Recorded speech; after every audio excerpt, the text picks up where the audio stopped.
Hi everyone, my name is Phil and welcome to Phil Does 3D.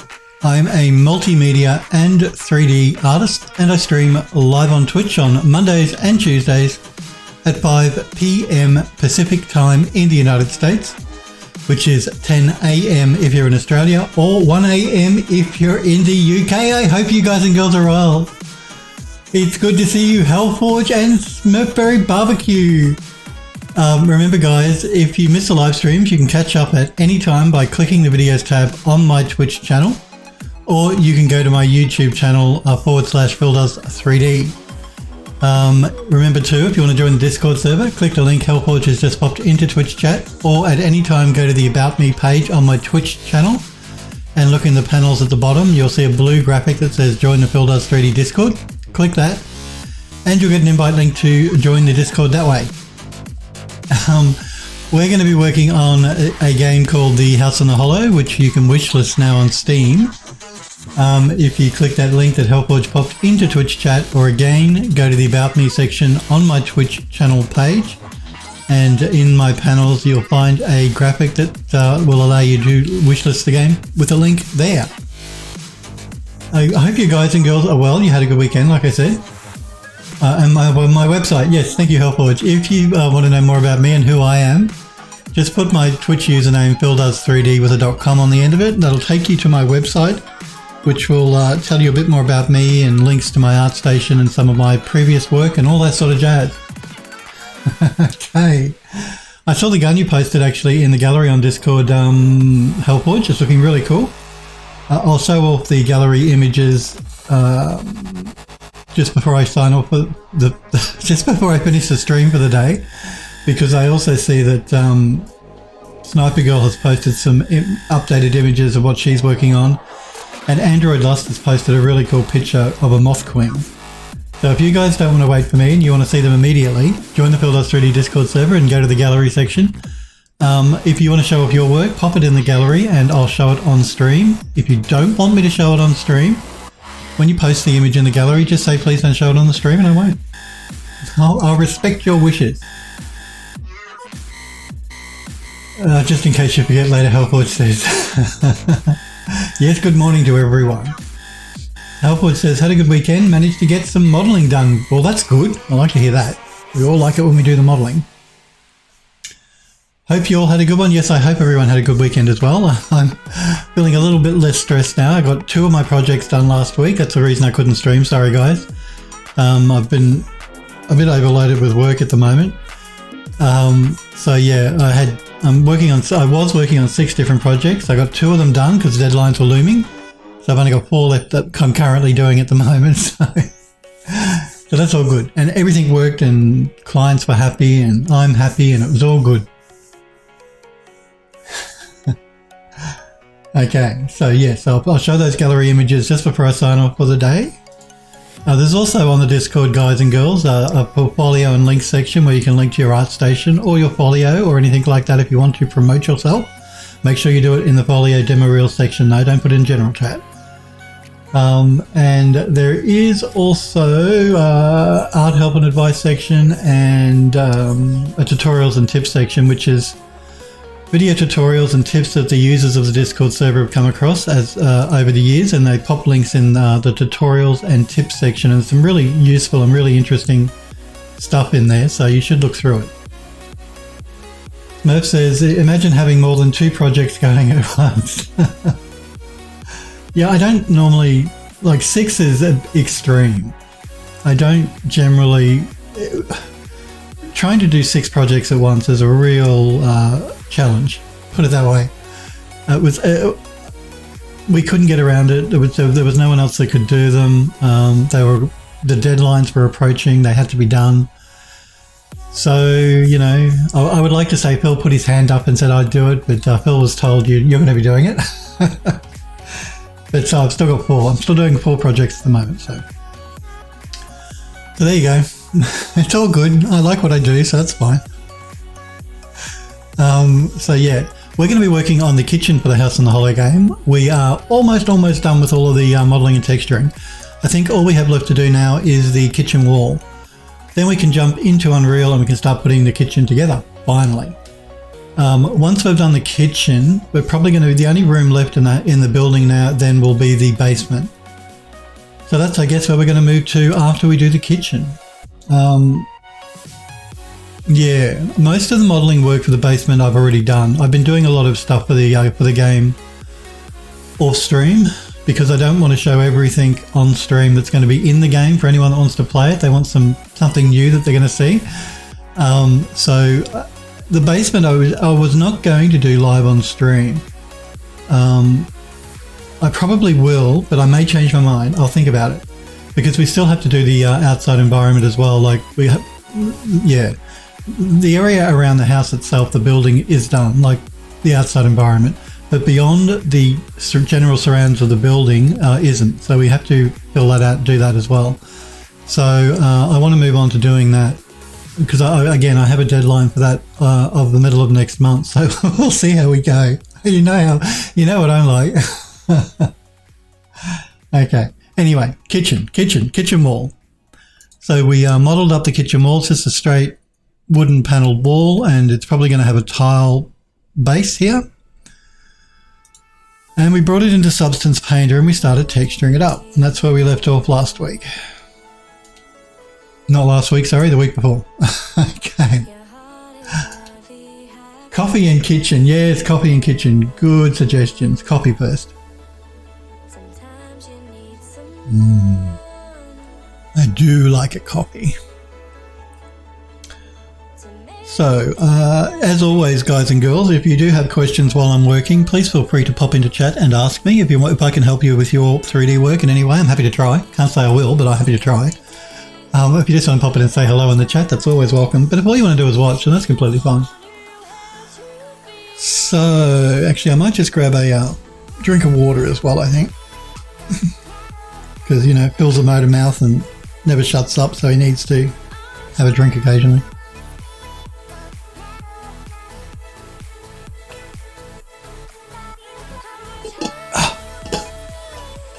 All right. So, kitchen wall. Yes, we've got these planks going on here, these wooden planks. And my initial impression was to go with the blue for the walls. Once we bring it into the engine, we'll see what it looks like. If it doesn't look right, then we can change the color pretty easily in Substance Painter and re-import it back into Unreal. One of the great things about Substance Painter is it's really easy and quick to re-export your textures and really easy and quick in Unreal to re-import them. Android Lust, hey Android Lust, it's good to see you, buddy. I hope you had a good weekend. Be right back, no problem. So yeah, let's see how we go with the kitchen walls. We can make some changes once we bring it in if we don't like it. So, let's see what we got going on here as far as layers go. Now we do have multiple layers within multiple layers here, as you can see.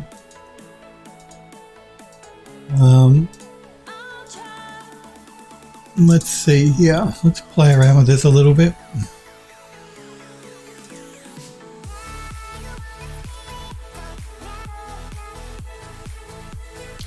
I'm just trying to decide just how damaged I want to go on these walls. Because remember, the kitchen's in a 1920s Art Nouveau, Art Deco building. It's been sealed up for God knows how long, 100 years maybe, who knows. So the kitchen is quite old, so we don't want the walls to be too brand spanking new looking. So we're just going to play around with the mixing a little bit here and see if we can get a look that we like.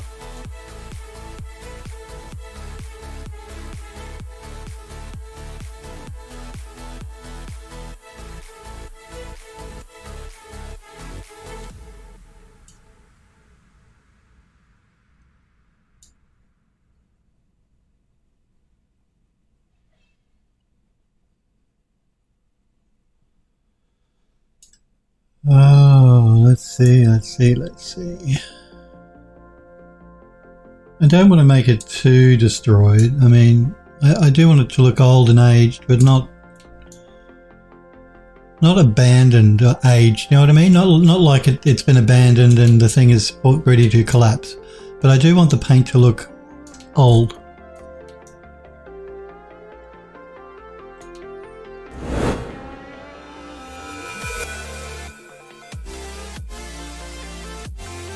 I'm going to pull back here. If I get too close, then it's hard for me to make these adjustments because you just tend to concentrate on one little area and not look at the overall effect.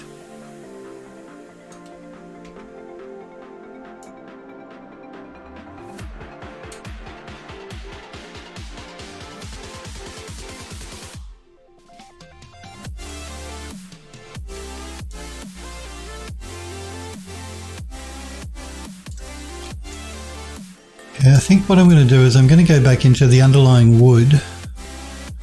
So we're just going to turn these layers off for a minute.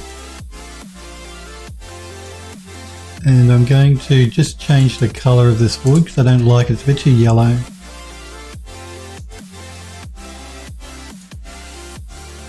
So let's maybe take out some of the saturation, some of the colour. We might just darken it up a little bit as well. Let's turn these other layers back on.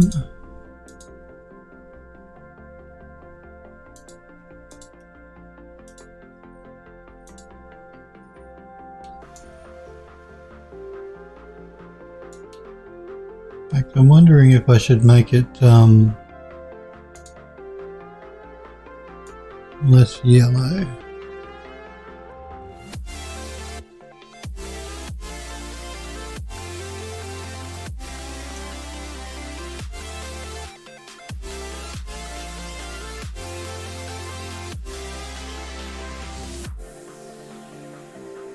Yeah, no, we won't bring up the roughness. We'll keep it quite matte. If I should darken it up a bit more. No, we tend to lose the wood if we darken it too much.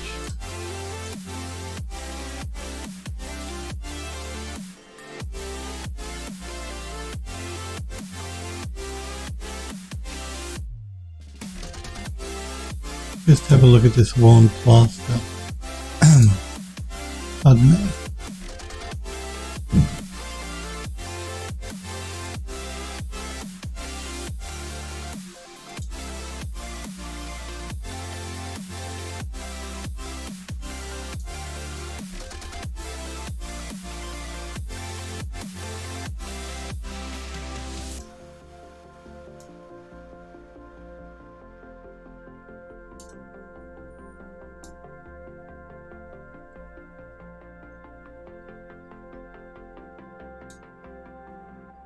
You're back. It's good to see you, Android Lust. I see that you posted an image in the gallery as well, which looks really nice. The Moth Queen, I think it was.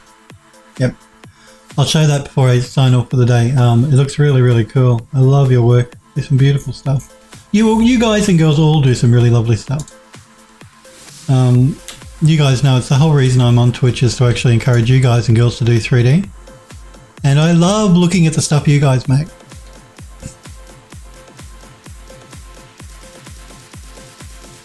So the more stuff you post to the gallery, the happier I am because I love looking at it all. So yeah, we're just making some adjustments to the paint here just until I get a look that I'm happy with.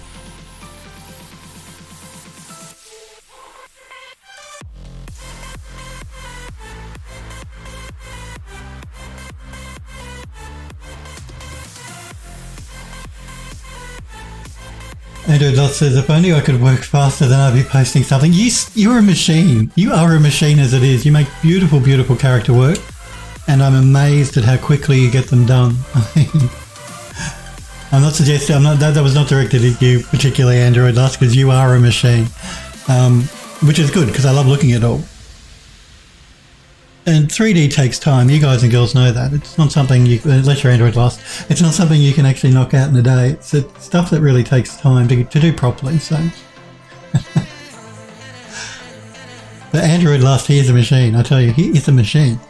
He pumps out great looking work really quickly, which is great because studios would love you, Android Lost. They would love you. It's all about how quickly you can get stuff done these days. Which is fair enough, you know. These companies are businesses; they want to make money. So I'm just trying to get a mix on this wood, underlying wood that I like.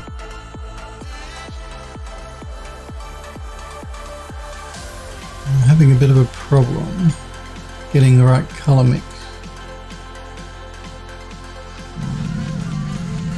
No, I don't want to take it away from a brown.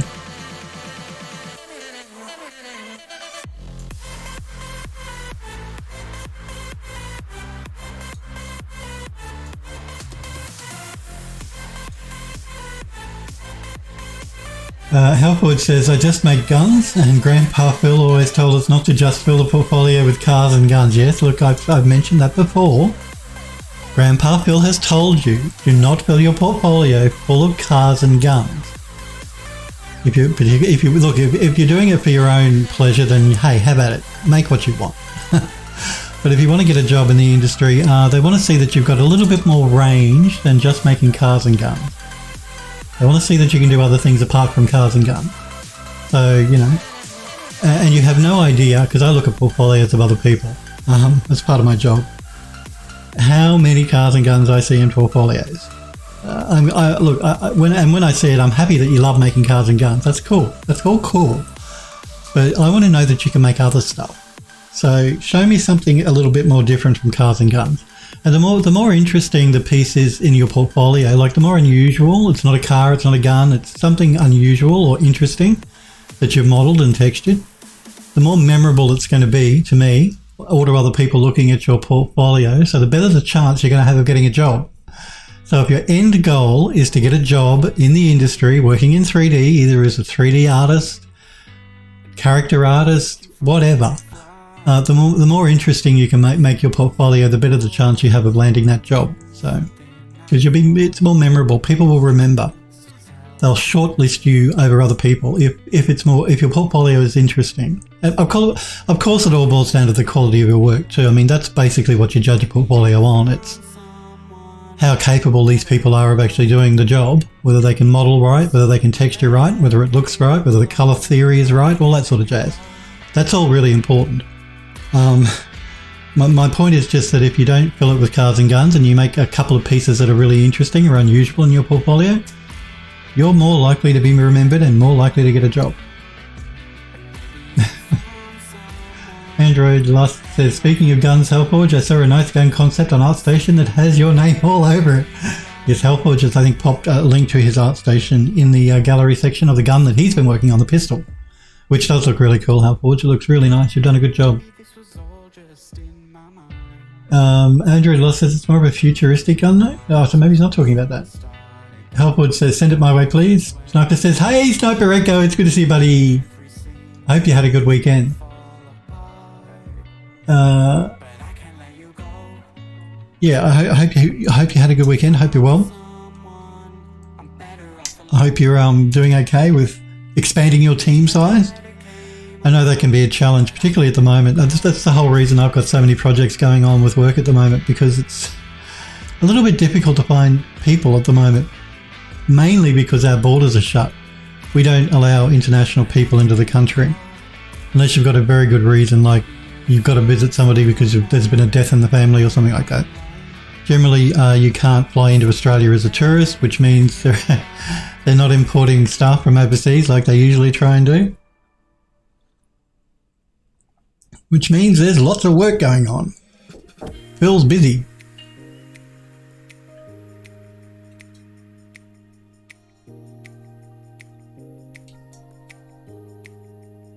A lot of businesses are complaining about it. Well, ours doesn't complain generally. We just make do with what we've got when we've got it. But a lot of the hospitality, you guys know, I used to be a chef, so I can speak to the hospitality industry because I used to work in it. They're all bitching and complaining and whinging at the moment because they can't get staff. They forget though that when the human malware first started, they were the first businesses to sack staff. So now they're all complaining they can't find staff to hire. People like chefs and waiters and waitresses and kitchen staff, all that sort of stuff. They're all saying that they can't find anyone.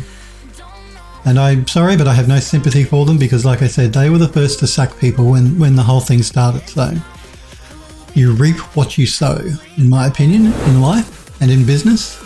You treat your staff badly, then expect to be treated badly in return. Let that be a lesson to all companies.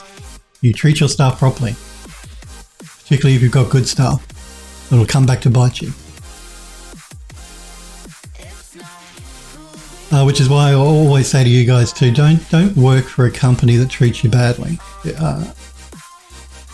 I know we all have to make a living, we all have to eat, we need a roof over our head, that I get all that, but at least find another job and then leave the one that treats you badly. Yeah, that would be my suggestion to you guys and girls. Because in the 3D industry too, in the design field, in design studios, they can treat staff badly as well. Like, they can exploit staff. So you really want to be careful. You don't want to be doing work for free. Like if somebody emails you and says, "Oh, I love your work, can you do this for me?" That's cool and well and good, but charge them for it. Don't do it for free. That's another form of exploitation. Don't do that. Don't sell yourself short. Because I haven't said this for a while. I'm going to say it again because it's been at least a year since I've said it.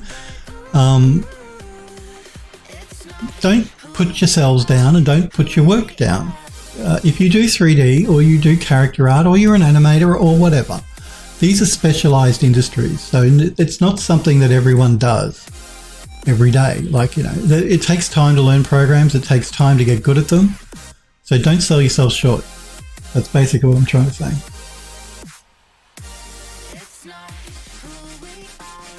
Andrew Loss says it's like that in the US too, but it's more so fast food restaurants that I hear are in need of employees.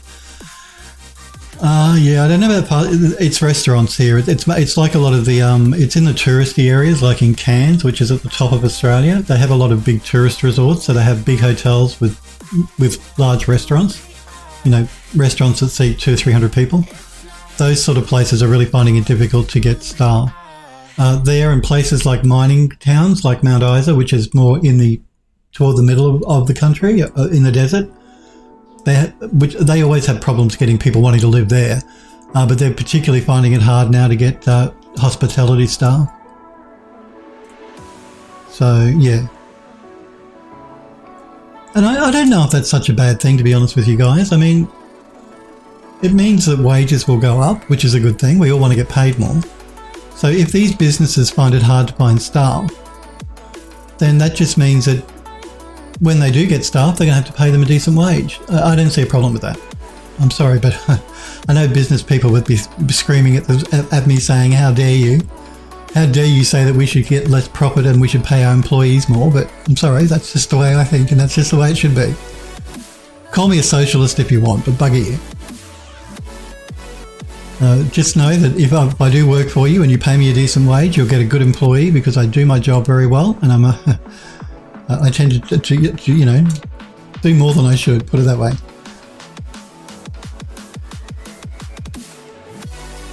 So yeah, I think a lot of countries are having problems getting staff because a lot of countries have locked their borders down, and or people from other countries just don't want to risk going overseas and maybe catching even malware. When people are apprehensive, they tend to want to stay close to home. So I think that's a lot of what's going on. I mean, I've heard the excuses that, oh, you know, people are on welfare and they don't want to work because why should they when they can do nothing and get paid for it? That's a crap argument. I'm sorry, that's just not true. That's the argument of businesses that don't want to pay a decent wage to their employees and then look for excuses as to why they can't get people to work for them. It's not because people are happy to stay on welfare and not get a job. It's nothing to do with that at all. That's a false argument. Halford says, "Call me a socialist if you want and bugger you." Yeah, Phil 2021. That's right. I should get it printed on a t-shirt.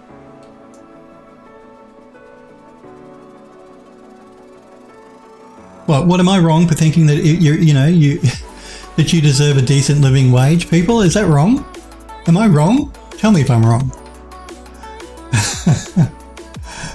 Copy and save. Yes, that's right.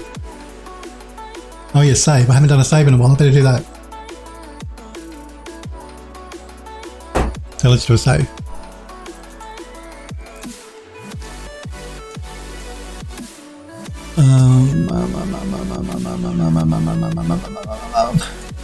Let's turn on a dirt layer, which is a top layer here. And what I'm going to do, Helpwood says you're 100% correct that you should get honest pay for honest work. Well, that's what I believe. That's how I was always brought up. I'm sorry if some people don't think that way, but that's the way I think. So, I'm going to add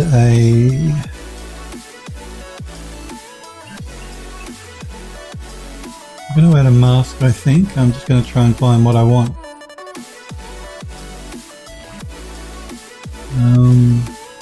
I can never remember if it's a black or a white. I think I want a. Do I want a black mask or a white mask?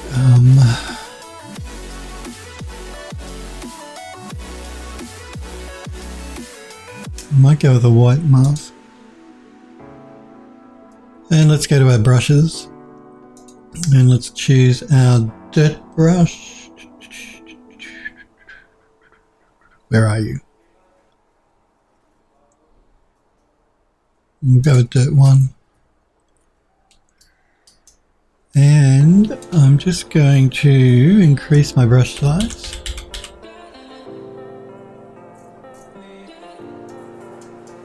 I'm just going to, now what I'm doing here now, the dirt layer is applying to everything over the wall, as you can see. But what it's doing is it's knocking out a lot of the sheen from the paint. So I'm going to remove some of the dirt layer, just to bring back a little bit of that shine to the paint, because it'll look more interesting in the game if the light's picked up a little bit on the paint on the walls. And I think the dirt's just a little bit too heavy anyway, so I'm just going to knock it back a bit here and there, just to bring back a bit of that shine.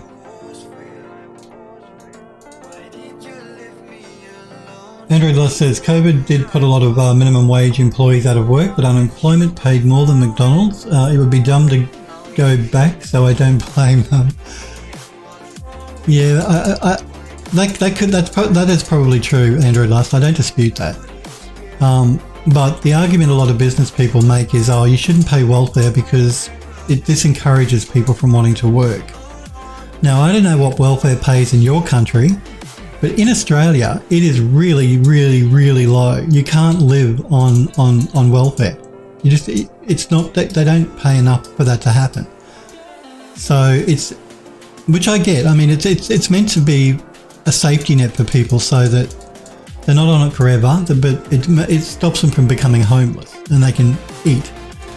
But it is really low in this country, and they pay just enough for you to be able to eat, and they really don't pay enough for you to be able to have a decent roof over your head. So the argument that businesses make that people want to be on welfare and don't want to work is just nonsense. I mean, no one wants to live in poverty, and that's basically the argument they're making when they say, oh, people want to stay on welfare and don't want to work. Well, you're saying people want to live in poverty for the rest of their life? That's just crap. It's crap.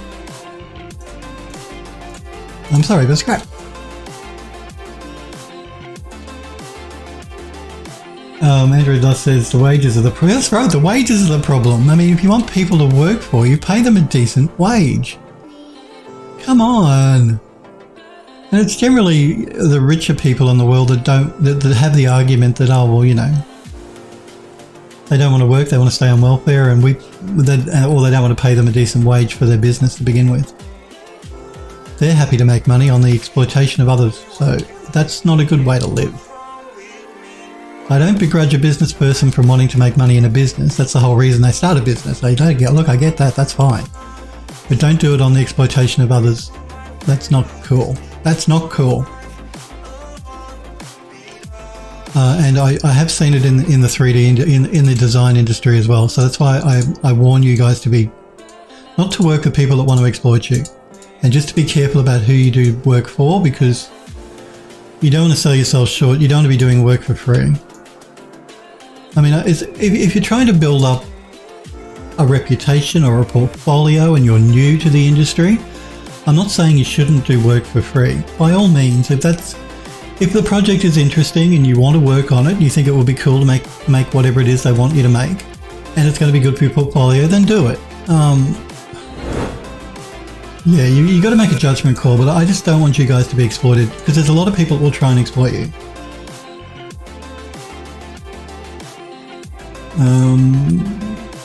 Andrew Loss says minimum wage is really low here. Yeah, they've just tried to increase it, haven't they? Didn't Joe Biden or something want minimum wage to be $15 an hour or something? In the country I live in, I think it's $25 an hour is the minimum wage. That's Australian though, not American. So, but everything's gotten so much more expensive now. Look, graphics cards, guys. Look at graphics cards. The price of those things is through the roof now. They're a luxury item for someone that's on, in poverty. I know, but I'm just using that as an example of how much more expensive everything's getting. So wages really have to go up. Helford says they pay enough welfare to survive and keep a roof over your head here, but you won't have a life on welfare. Yeah, it's the same here. And look, I get that. I'm not saying that they should be paying huge amounts of money to people on welfare. That's not the argument I'm trying to make. I'm just trying to counter the nonsense argument that I hear from business people saying that welfare, if they're on welfare and they don't want to work. I mean, no, welfare, you can't make you don't have a decent life on welfare. You know, it doesn't pay very much. You're not going to have a good life if you have to rely on welfare for the rest of it. So the argument that they're saying is it's nonsense. It's just to counter the fact that they're not paying their staff enough, basically. So you'll get people to work for you if you treat them well and you pay them well. It's simple. So my advice to all these business people is if you're having trouble finding staff, look to your own backyard and your own business practices first. Are you treating your staff properly? Are you paying your staff properly? If you can answer yes to both of those things, then you should not be having problems finding staff.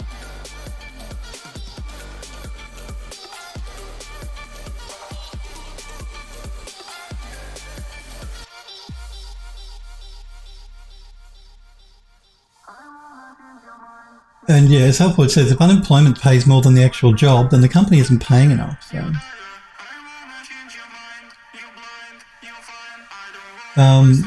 Andrew Luss says the increase failed. Oh, did it? I didn't keep up with it. I just heard about it. He says the increase failed. US national minimum wage is $7.25. Man, some employees could make lower than that, depending. That is terrible. I thought it had gone through. I'm really disappointed to hear it failed. That's terrible. Well, that's very sad. $7.25 an hour, and that's US. Look, and US converted into other currencies is higher, but that's so low. I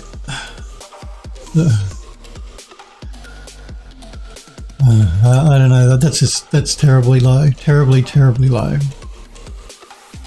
And I'm disappointed that it failed. That's very sad to hear. So terrible. $7.25, terrible. Sorry, but terrible. That's just terrible. Andrew Duff says national minimum wage doesn't mean it's $7.25 in every state though, but some states have a higher cost of living. God. Now I'm depressed. You shouldn't have told me that, Android Last. I think that's terrible. I feel sorry for people on minimum wage in the US because I think that's just terrible.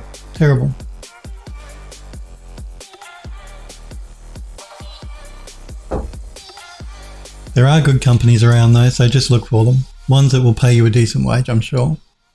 And if you are surviving on minimum wage in the US, I'm sorry to hear that. I really thought that they'd raised it to $15 an hour, which in my opinion should be the minimum wage. In Phil's opinion. And like I said, in this country it's $24 an hour. That's Australian though.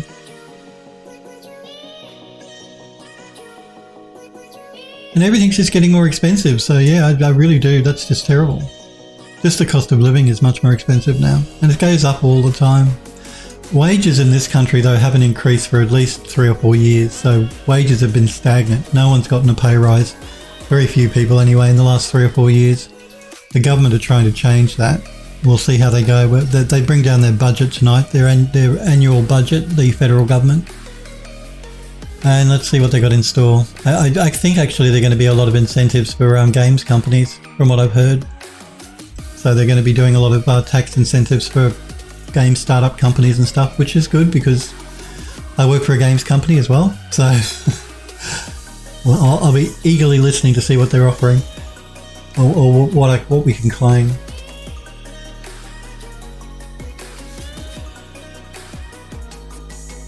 Accurate save and copy. Android Lust says, well, did I save? I can't remember. Android Lust says, well, $24 AUD is still more than the average minimum wage here. Yeah, I know it would be. Andrew Luss says I should laugh about that. Let's still say, because I can't remember if I did. Well, I think I did, but just to be on the safe side. So what I've done now is I brought back a little bit of the shine to the paint in a couple of areas here and there. We'll bring it into the engine. I'll see what it looks like. If I don't quite like the color or something, we'll bring it back into Substance Painter. But let's move on to the bottom half of the wall here now, I think. So, I'm just going to group all of these together, and we're going to call this one my kitchen upper wall. I'm going to rename this one to overall dirt.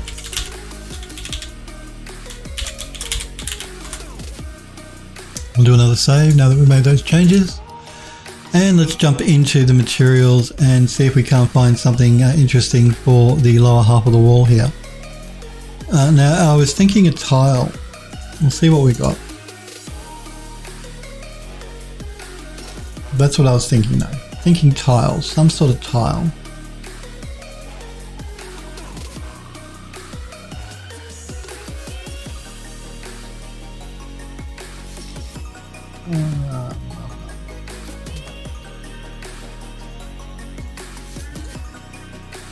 Not a granite.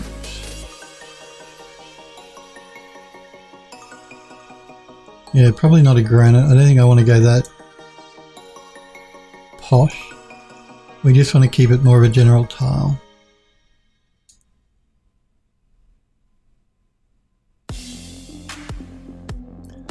I probably want to avoid going with a pattern like this too, which is really quite busy. Oh, I think we want to keep it a little bit more simple.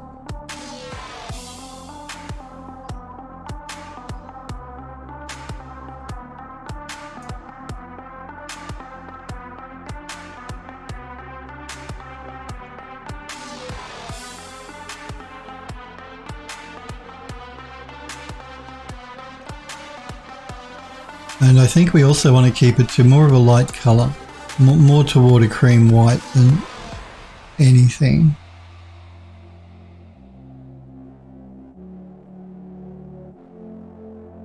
Yeah, no, we won't go with granite.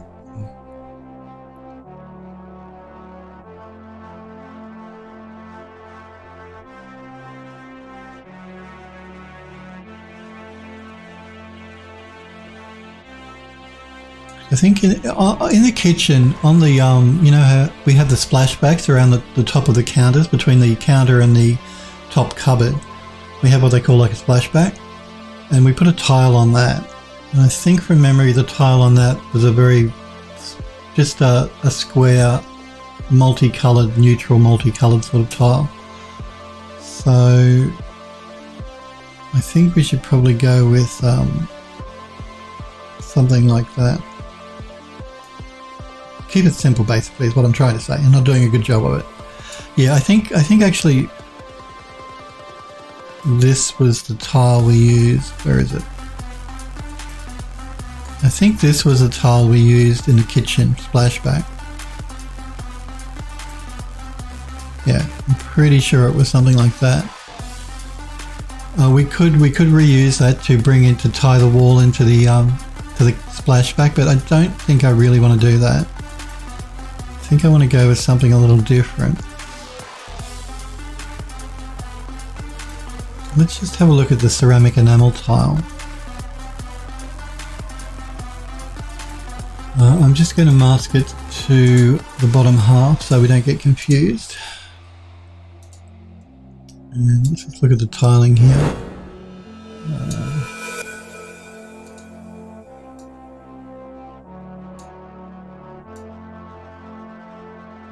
We could go with something like that, but I don't know that I like the look of that, so I'm just going to keep going, see what else we've got. Porcelain.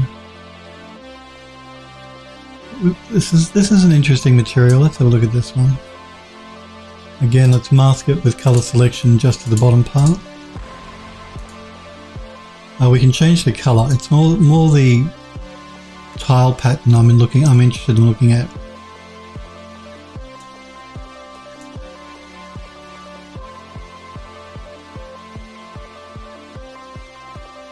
So I think the pattern is quite interesting.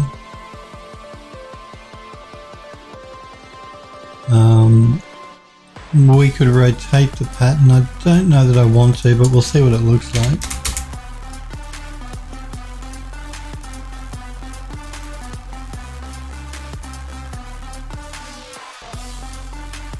Let me just take it back to what it was. Yeah, actually, the rotation looks... That's interesting, but I think I prefer it rotated.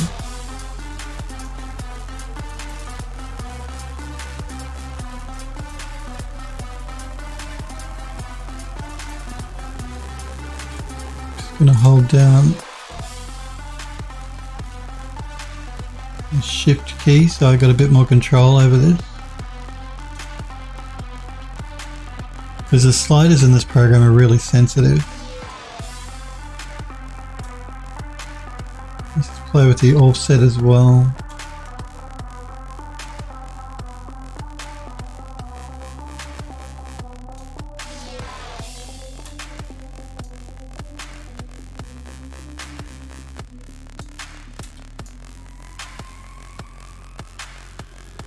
Yeah, I don't mind that. That's an interesting looking pattern. And not the colour though. We'll change the colour in a minute. Let's have a look. What colour can we go with here? Let's just take some of the saturation out of the tile.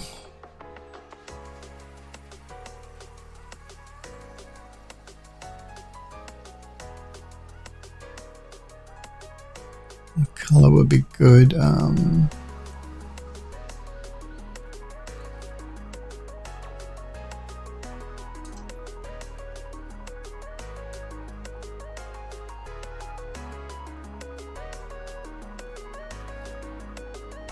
I'm just going to scroll through the colour selection here to see if I like any particular mix.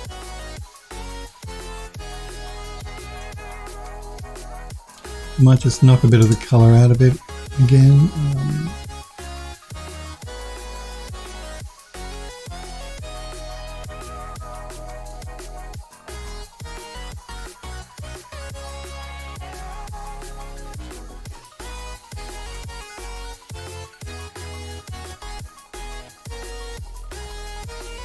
No, I don't mind that. I was initially thinking of white down here, but need more coffee, yeah, I agree.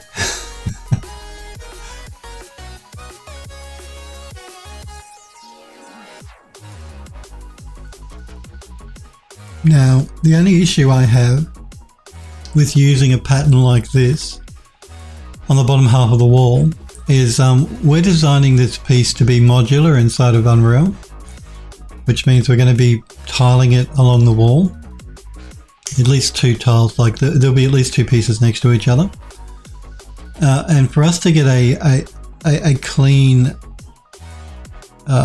join without the pattern going strange on the bottom part, like the wooden part here won't be a problem, but this pattern here could very well be an issue for us when we want to try and just start to tile it.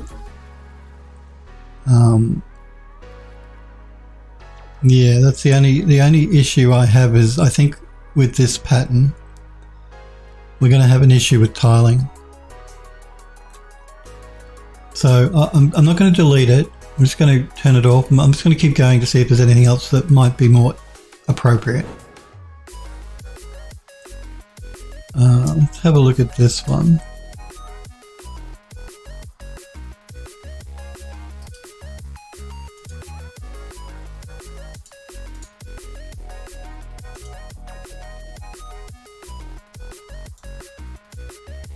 We actually used this in the bathroom. I thought it looked familiar.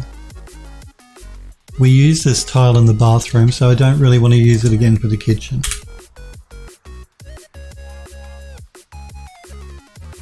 Sniper Girl! Hey Sniper Girl, how are you enjoying your holidays? Sniper Girl's on break now. How long is the break for again? A long time. Sniper Girl says, sorry I'm late, lost track of time. Hi chat, yeah, hi to you too. Are you enjoying your break, your leave, yeah. How's things going? I actually saw the images you posted in the Discord. I'll show those just before I sign off for the day today. They're looking really, really cool, Sniper Girl. The garage and stuff that she's putting together. Time flies, Android Lust says. Helpwood says, hey. So yeah, we're looking for a tile for the bottom of this kitchen wall.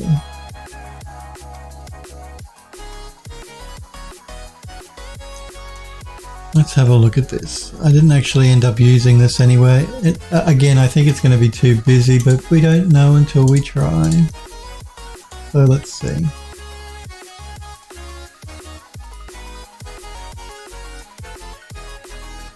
Yeah. Too busy. Too busy.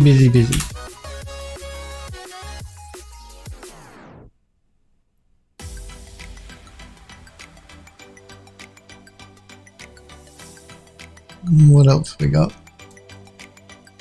So when are you off to Chicago, Sniper Girl?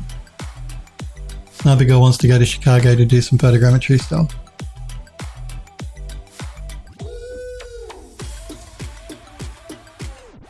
Sniper Girl says, leave of absence is for a month. Oh wow, I'm so jealous. Yes, enjoying it. Not doing dev work today. My service I've been using to save my files online hasn't been working automatically like it was supposed to. So I've been backing up files today. And you were saying, because Sniper Girl has just built a new computer, Smurfery's just built a new computer as well. Actually, Smurf, you said you were having some problems, didn't you? What was the issue you were having with your computer? I'm just going through the Discord. Yeah, guys and girls, don't think if you post on the Discord I won't see it, because I have it open with Twitch chat while I stream as well.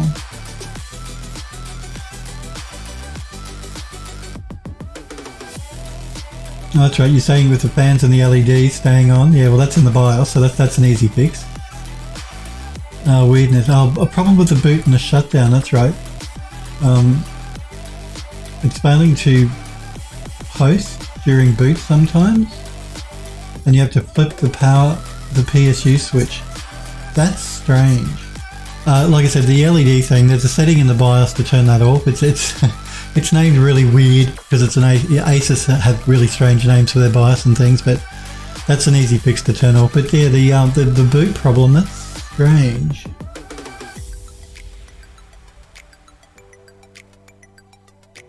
And Sniper Girl mentioning that was because she said that she's finding it so much easier to work now with the new computer doing a photogrammetry stuff, which doesn't surprise me. Sniper Girl says no date set yet. This is for Chicago. I'm looking at the weather, trying to wait for a couple of cloudy days. Yep, that's best time for photogrammetry, guys and girls, as you know, is on a cloudy day. Do it on a cloudy day.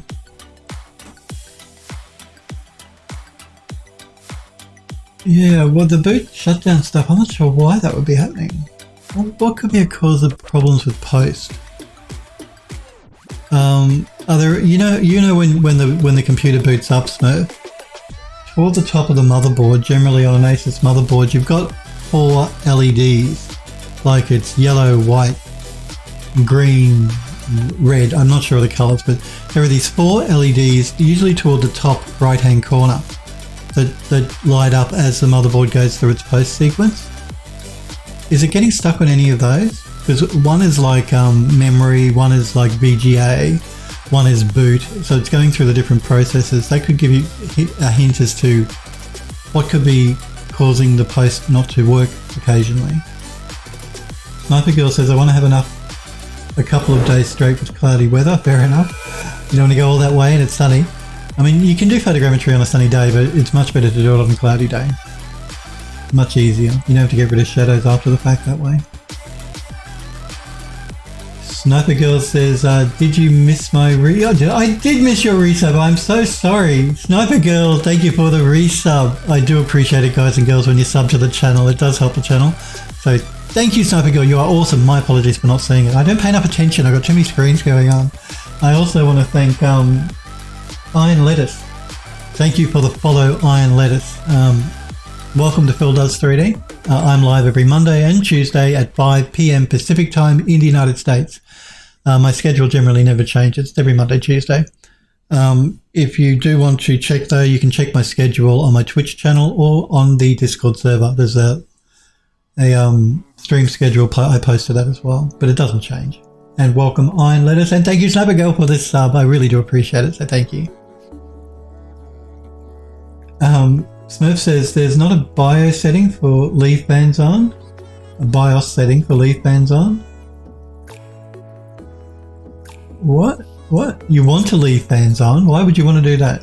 Most people want them to turn off when the computer shuts down.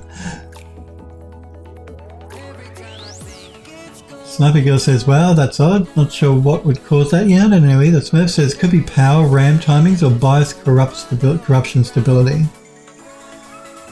It could, well, RAM timings would be my first guess, actually. I would say that I'd look at RAM first and make sure your timings are correct. If they're not right, RAM can cause all sorts of weird things to happen with your computer if it's not quite right. If the timings are out or something like that, yeah, so check your RAM. That would be my go-to first thing to do. And also pay attention to those 4 LEDs. I know which motherboard you have. And in the top right-hand corner, there are 4 LEDs that light up one after the other as it goes through its post. See if it's getting stuck on any of those before it reboots, or if they're not lighting up at all or something. Smurf says it doesn't even get to those. Oh, it doesn't get to the LEDs. Okay. Well, that's yeah, it still could be RAM. I'd still look at RAM first. Andrew Loss says fans staying on is pretty weird. Yeah, I think it's weird too. Smurfberry says, but anyway, I haven't been shutting the machine down at all for the last week or so I haven't been troubleshooting it. Well, that's one solution, just don't turn it off. Your power supply is up to it too, isn't it? So how old's your power supply? Because remember, you can have weird issues sometimes with power supplies that are getting a little bit old. Because again, I've said it before, it's the most important thing in your whole computer. It's what powers everything else. So your power supply really must be, you know, get a good power supply, good quality one. I'm sure Smurf has a good quality one, but they just, after so many years, they tend to degrade power supplies. So that's why they recommend about every 5 years or so you replace your power supply. Just to be on the safe side. Even though, like the power supply I have a Seasonic 1000 watt. It has a 10-year warranty.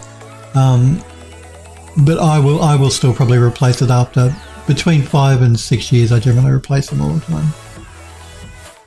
But I don't want it to fry all my expensive equipment. Smurf says too much other crap going on. Reading comprehension, Phil. The fans do stay on, which is not desirable. Ah, okay. No, there is a setting in the BIOS, I'm sure, to turn that off. I can't remember what it is because I shut my computer down.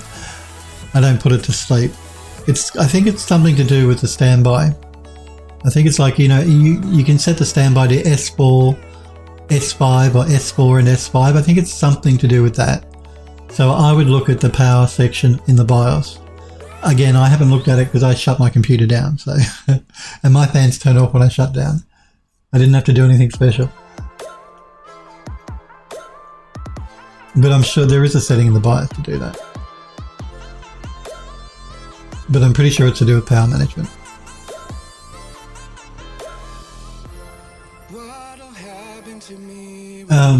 And you know I've got reading comprehension problems anyway, Smurf, you should know me by now.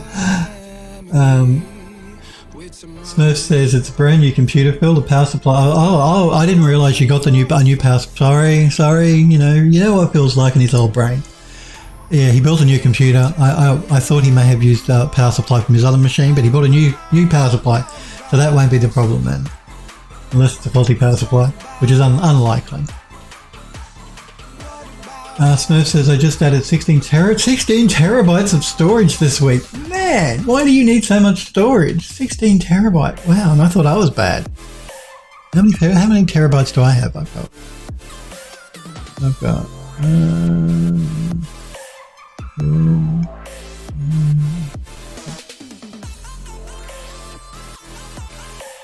I think I'm using about 12 or 13 terabytes. And I thought I was 16 terabytes. Wow. Sniper Girl says, reading comprehension issues since when? I know. Helford says copy, and I agree.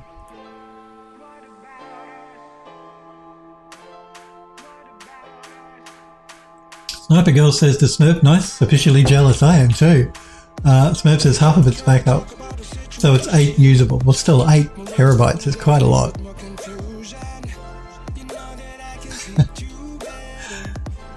Anyway, I've got to find this tile. I've got to find a tile. Smurf says 4 terabyte filled up. Well, that's not hard. Yeah. And save. Oh, yeah, alright, I'll do a save. Why not? But we need to find a tile for this lower wall. There's got to be one. Got to be a tile I like.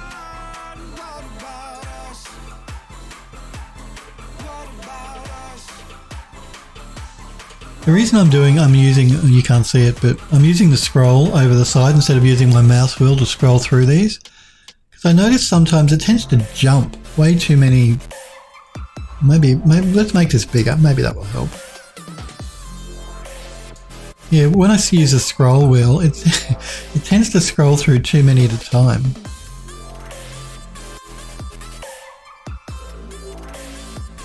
What have we got here? No, too busy. No. Bill says no, that's the one. No. Yeah, you see how many, it tends to scroll through a huge amount of them at once.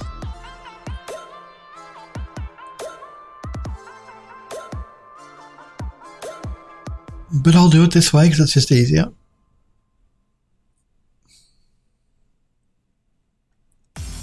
Let's get to work.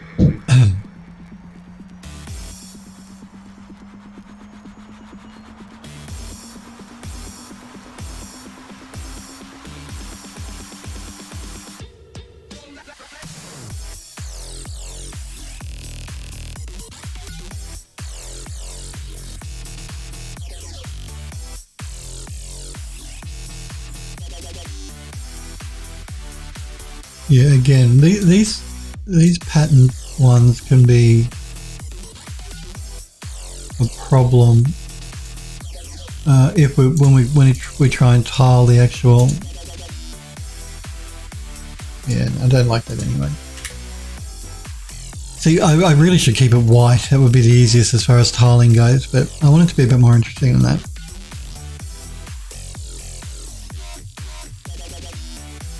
Smurf says, also my 4 terabyte drives were manufactured in like 2015, so it's a bit of a preemptive move due to their age. Well, it's wise, particularly with mechanical hard drives, you never know when they're going to go. I can't wait for the day when SSD storage is cheap enough that I can replace all of my mechanical hard drives with solid state SSDs. Because that's so cool! No noise! My stream machine over here has no hard drive in it. It's so quiet. I mean, my main computer here has 2 hard drives in it. I have to say I don't hear them, but still, the speed of SSD is what I really like as well. So the day I can replace all my mechanical hard drives with SSDs and the terabytes, I'll be happy. And that doesn't cost an absolute fortune, because at the moment it does.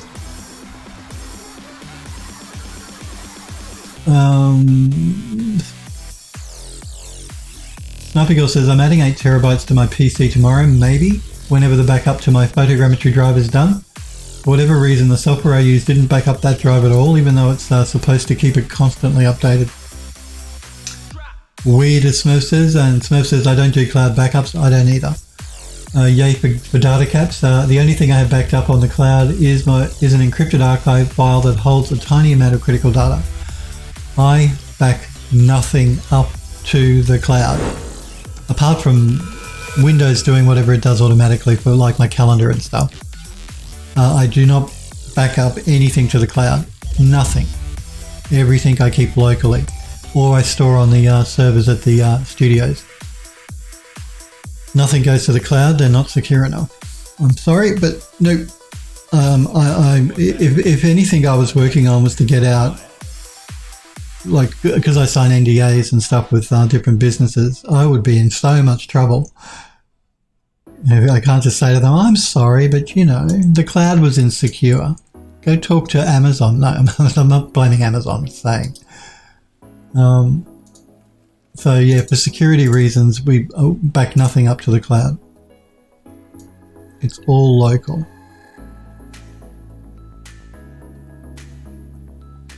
See, now something like this is okay. We can get away with, I'm not saying I'm going to use this, but the tiling, I can fix it so it would tile without a problem. Yeah, I don't particularly like this tile, but let's see what else we got.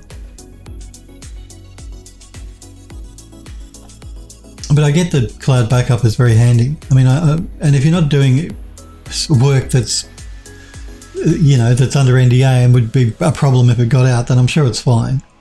I'm not saying you shouldn't back up to the cloud. I'm just saying I don't, and the studios I work for don't. But we do that for security reasons. So, because we do contracts for government as well. So, yeah, they would not be happy if what we were doing for them got out. I'm not saying we're doing anything nefarious, and don't take that the wrong way. I'm just saying that they like to keep things secret, so then they would not be happy if things got out that shouldn't be getting out. That's what I'm trying to say.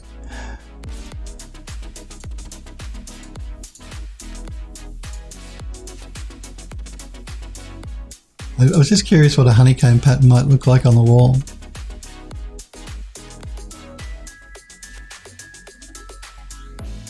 It's interesting. It's interesting. I'm not sure.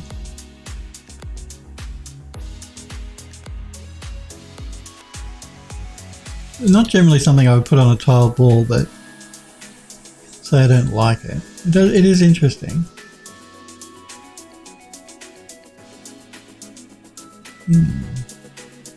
Just going to see if I can't line this up a little bit better.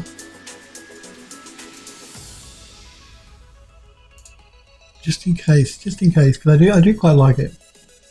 I'm just going to play with the offset here, I think.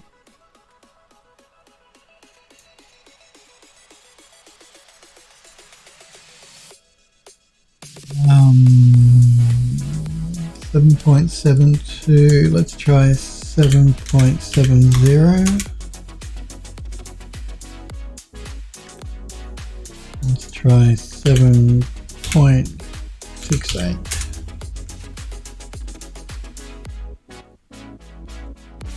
And the offset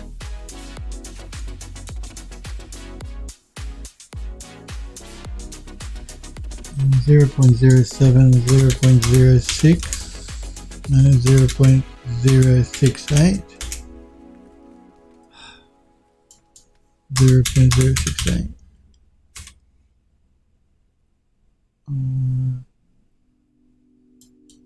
0.065, 0.062. This is going to be one of those patterns that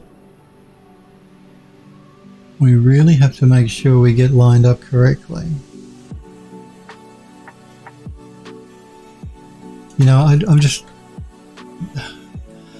I like the honeycomb pattern, but I'm just thinking on the wall it might be a bit much.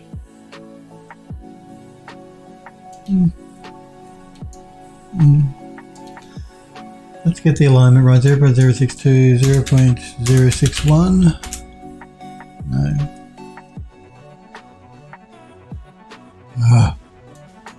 0.061.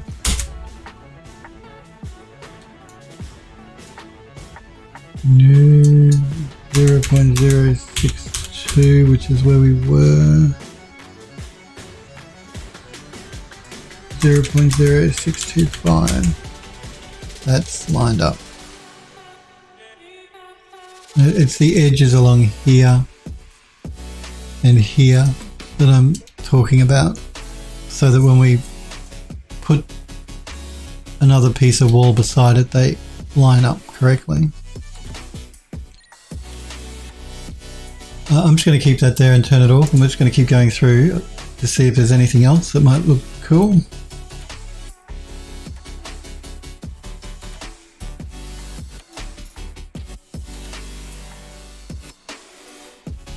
Sniper Girl says, yeah, that's understandable. If I had a data cap, I'd be doing what you're doing. Smurf says, I manually back up my drives with Mercurium, Reflect, and Robocopy. I use Reflect as well. It's a great backup software. It's free too, guys. So, well, you can pay for it, and I did. But if you just want to use it for personal use, it is free. You can download Mercurium Reflect and install it. It is very good. I set up automated backups, so it does it automatically for me. And don't even have to think about it. And it's important to back your data up because you never know when you're going to have a catastrophic failure. Like hard drives can die, SSDs can die. It's even good just in case you accidentally delete something and you need it back, which has happened to me. I've actually deleted a file that I've actually wanted by mistake, and then I just go into the backup and pull the file out of the backup. So make sure you do backups. Really, really, really important.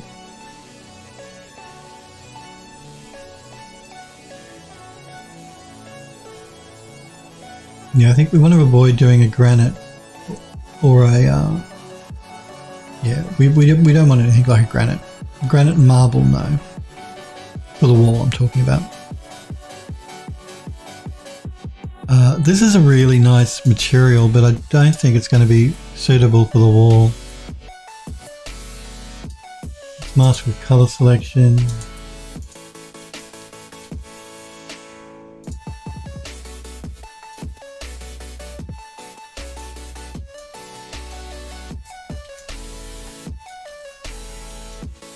Like a gold border on it. It is a black marble, but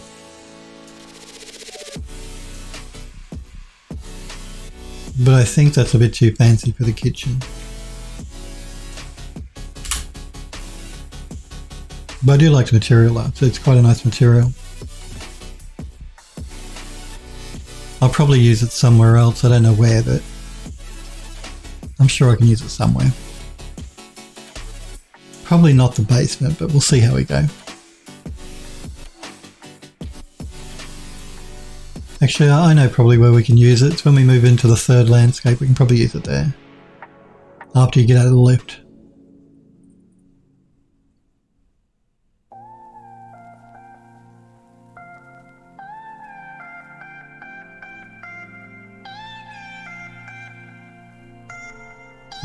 We don't want to use these. These are the ones we used on the terrace. I think these are the ones we used in the bedroom.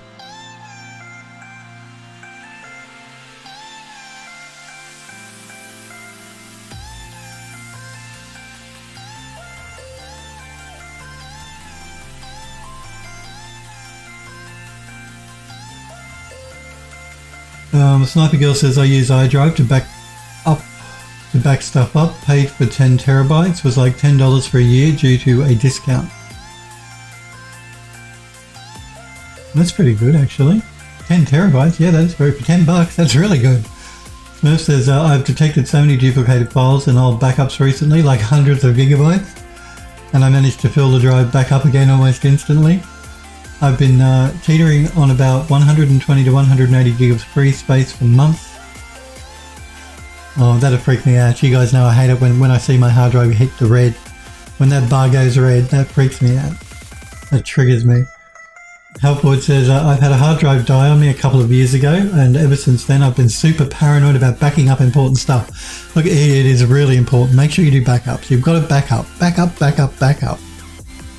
Because they do. Drives can just die. And you don't want to lose all that work because your drive died and you didn't have a backup.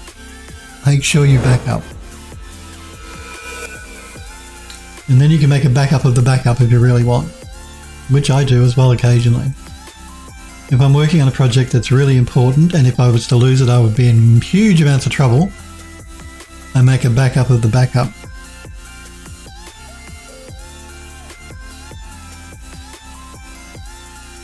Just to be on the safe side. Because I've had hard drives die as well. Snappy Girl says, wow.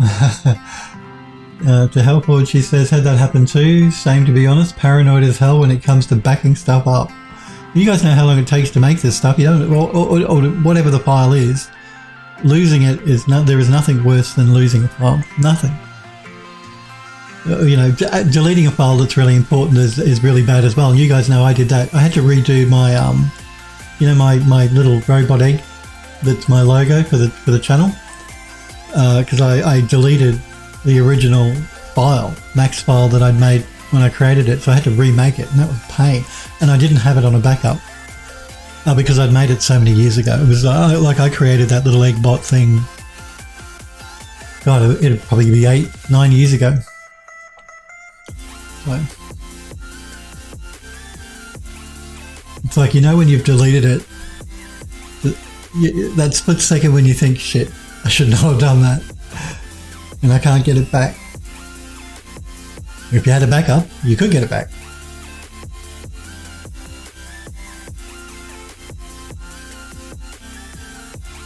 Smurf says, I just keep finding new things to put in that space, or finding older backups that might contain unique data that I hadn't copied over.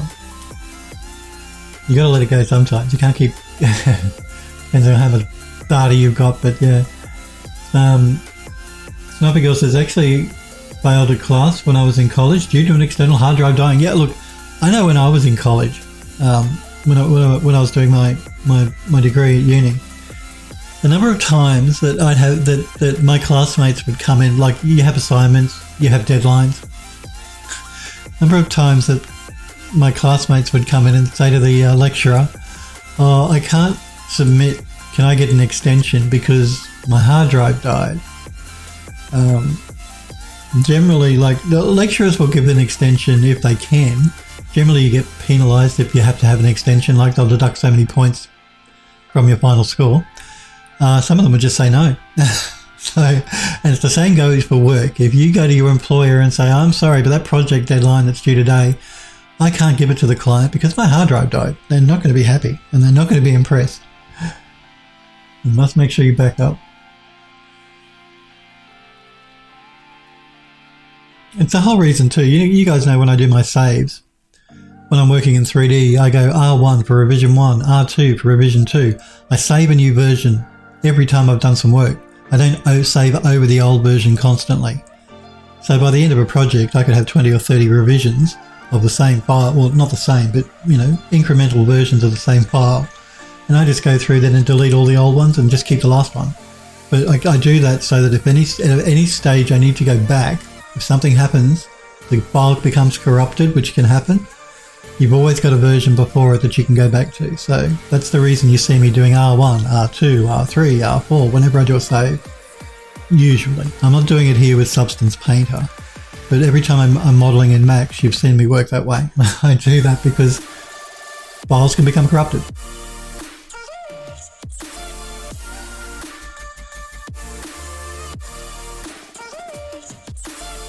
Smurf says, younger me was super sloppy with backups and file organization and have been cleaning up his mess and deduplicating files for a very long time. You have a talk to that younger yourself. Andrew Luss says, I had an SSD die and a hard drive once. It was a really old SSD and a hard drive though. I've had hard drives die. I've not had an SSD, touch wood, die on me yet. But I have had hard drives die. But hard drives are good because you know when they're going to die because they start making sounds and, you know, errors with writes. They can generally tell when a hard drive is about to die. An SSD, on the other hand, they can just die. Like, they can be working one day and dead the next. You don't sort of get any warning. So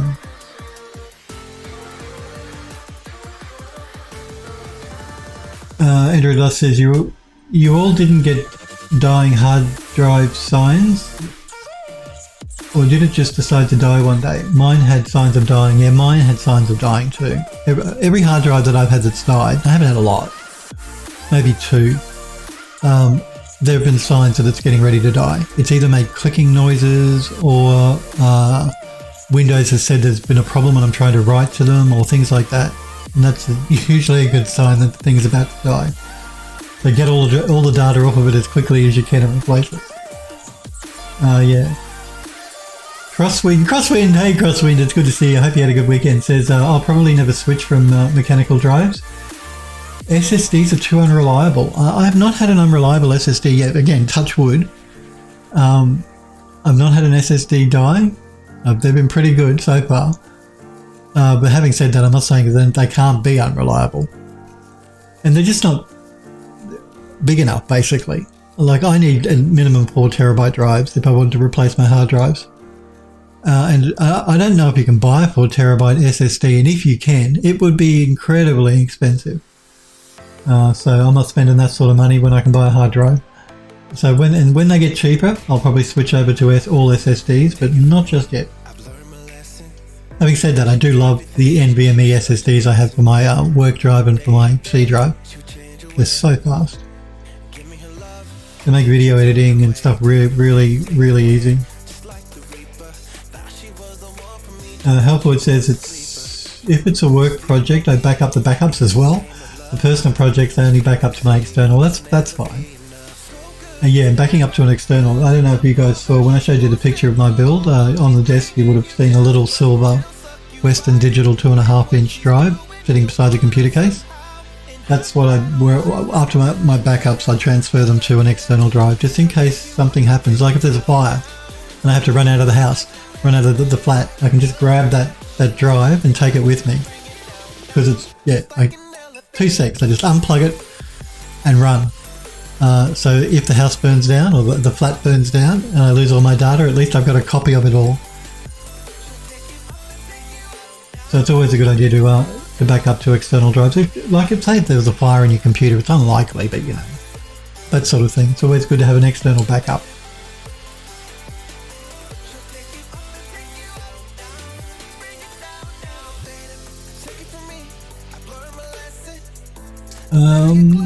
Smurf says probably 50-50. Some of mine show signs before dying and the others just instantly die. They're talking about hard drives. Crosswind says I have mechanical drives from the 90s that still work, but SSDs die at my job all the time. Yeah, well, see, SSDs, it's the amount of reads and writes that kills them over time. So the more you read and write to it, the quicker it'll die. Hard drives are not really like that. You can read and write from them much more than you can an SSD. They're just slower. But generally SSDs, the read and write cycle on them is really long. So they'll generally last quite a while, unless you're really hammering them, like with video editing or something, where you're constantly reading and writing to the drive. That'll kill it more quickly. An SSD. But the speed of them, the video editing is so cool. Andrew Love says to Crosswind, I thought SSDs have got more reliable over the years. Andrew Love says, I know older ones weren't as reliable. Yeah, they're not bad now, SSDs. Unless you're reading and writing a lot to them. That's what will kill them. What was it? I was watching DeBauer, a video of DeBauer, the German guy. He was talking about Chia or something, which is a new... not BitCurrency, Bitcoin mining thing, but I only watched half the video because I really wasn't that interested. But he was saying it writes files to the drive, so it's some storage Bitcoin thing. They're all scams, and he wasn't recommending people do it. But yeah, he was saying they can kill SSDs if you buy the wrong SSD.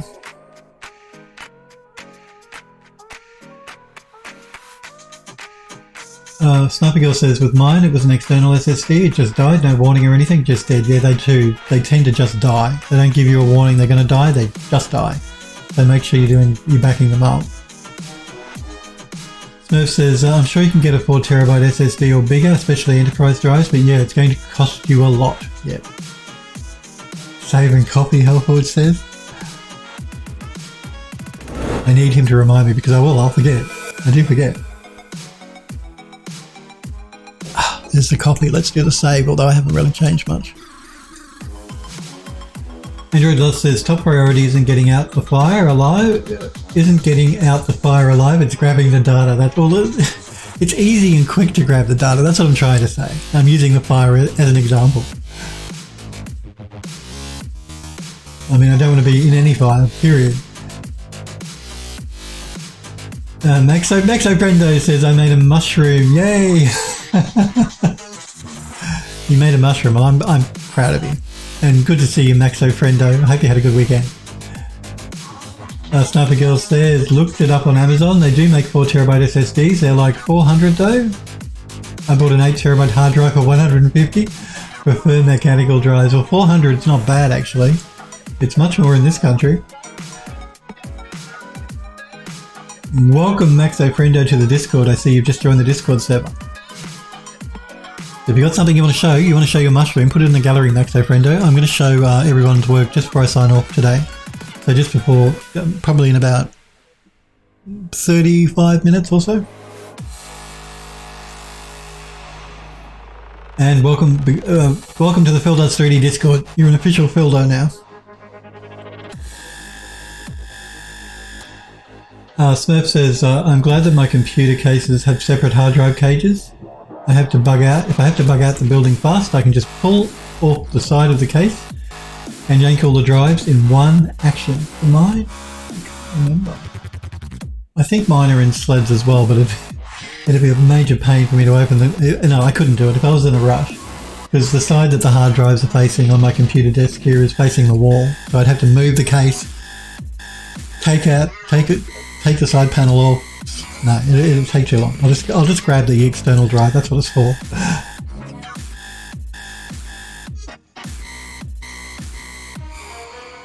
Smurf says no need to remove each drive by itself. That's pretty cool. Android Lust says as much as I like SSDs, I don't believe everything needs to be on one. Well, I agree.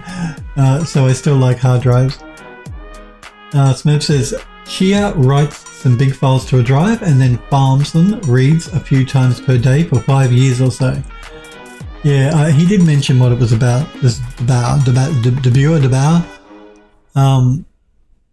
I tend to watch his videos just because I like his videos, but his English ones at least. I can't understand the German ones. And yeah, I was interested because I hadn't heard of this Chia before. And not that they're all scams, people. Please, if you want to do mining, fine, do it, but it's a scam and it's really bad for the environment. It chews through huge amounts of power. My advice is don't do it. Don't get involved in that scam. The whole thing is a scam. Maxo Friendo says you don't have permission to post in the gallery. Let me fix that for you now, Maxo Friendo.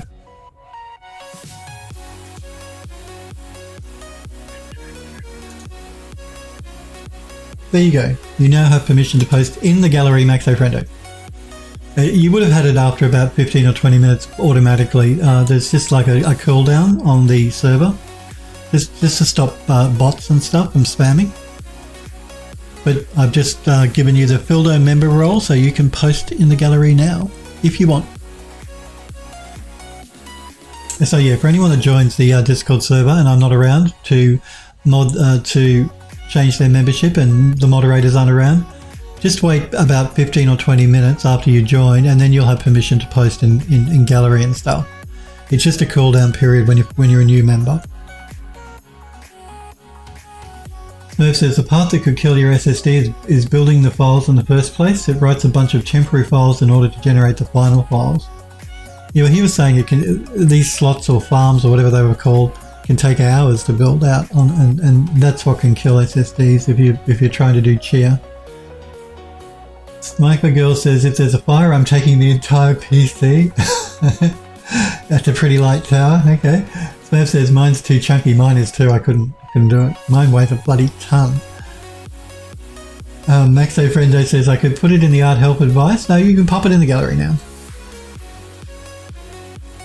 Oh, Smurf says fixed. Maybe Smurf fixed it before I did. But I fixed it as well. You remember, you should be able to post.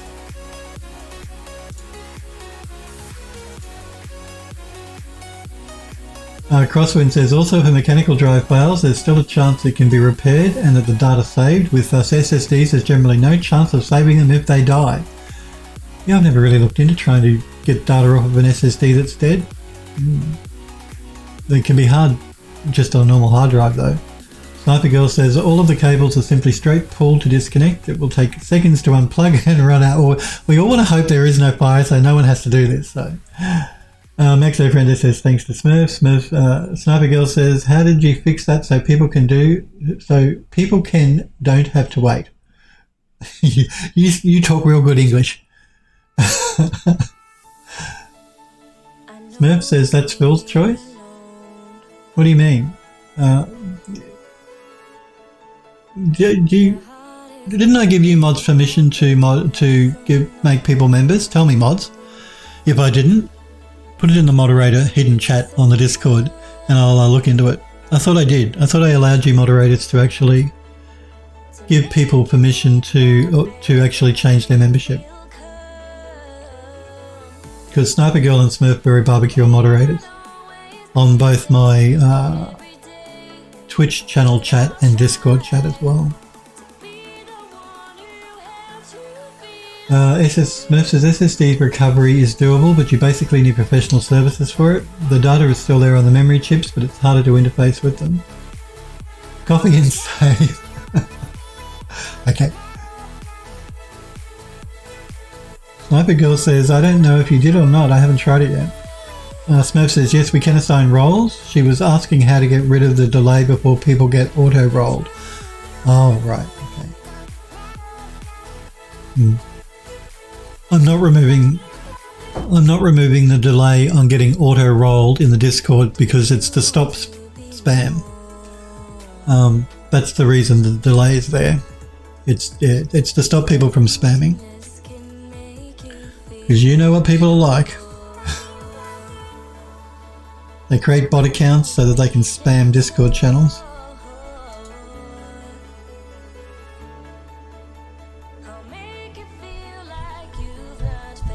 And yes, I did hear about Epic Games buying ArtStation. What's that all about? What's going on, Epic? What are you doing? I see you guys were talking about whether it was a good idea or not, and I have to agree with you guys, I'm afraid. I really don't. I'm starting to feel a bit uncomfortable about how much Epic Games are purchasing in the art community. I don't think it's good for the art community in general long term. You guys were talking about Epic becoming a monopoly, and I have to tend to agree.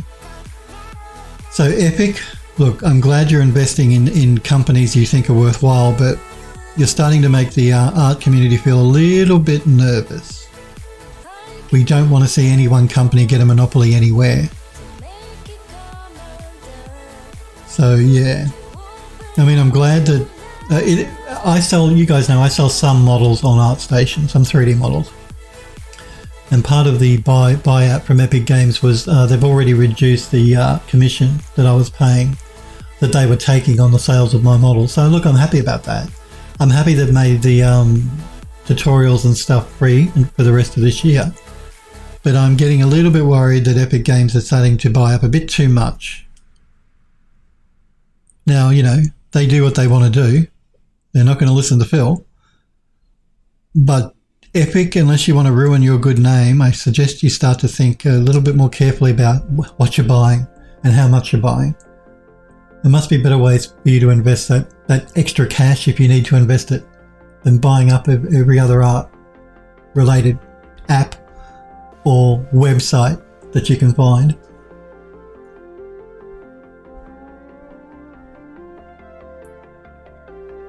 Sniper Girl says they're playing a game called Monopoly. Smurf says, oh, that reminds me, I should grab some ArtStation Learning before that free promo ends. I think that it's up until the end of the year, so you got a bit of time, Smurf. Elfwood says ArtStation Learning is free for the rest of the year. Use it. There's some great stuff on there. There is some great stuff on ArtStation. Yeah. So, and like I said, I'm happy Epic Games are investing in the art community, but it's starting to get a bit worrying because they're spending so much money on everything they seem to be able to find. Anything they can find that they think is worthwhile, they'll buy. And any company that becomes a monopoly is always a concern.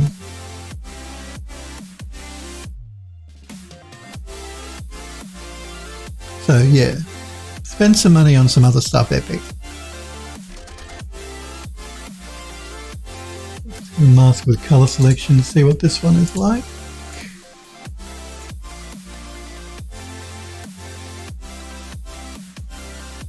Yeah, no, I don't like that.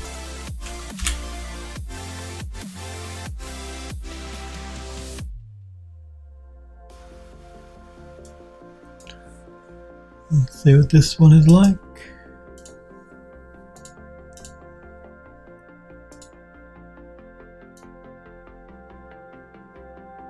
Yeah, no, I don't like that either.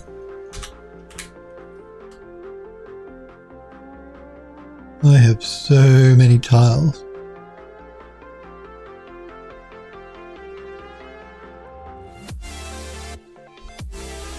So many.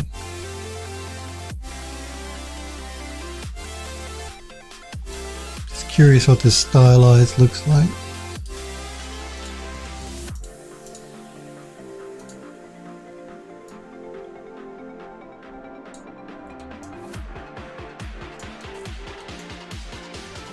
No, I don't like that.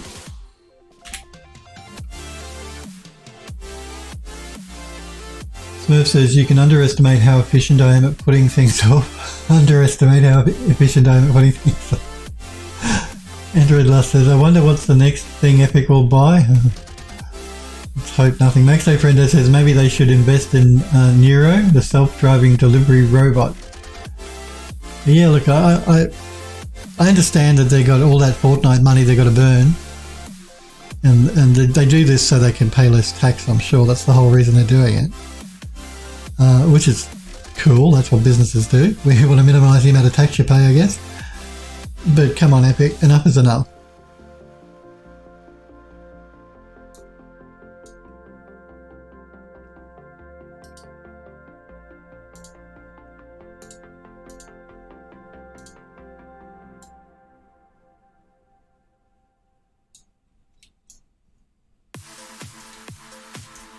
No, I don't like that.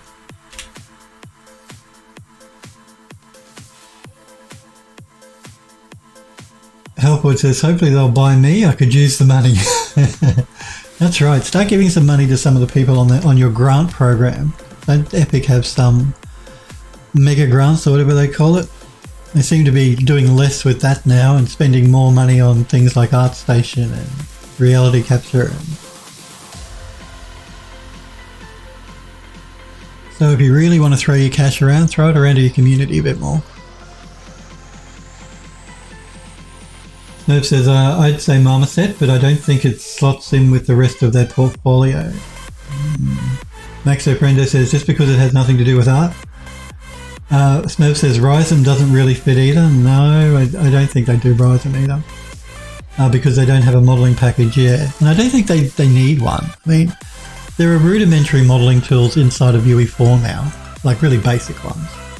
I don't even think they needed that. I don't really understand why they put that in there. I think that was a bit of a waste of development time, personally.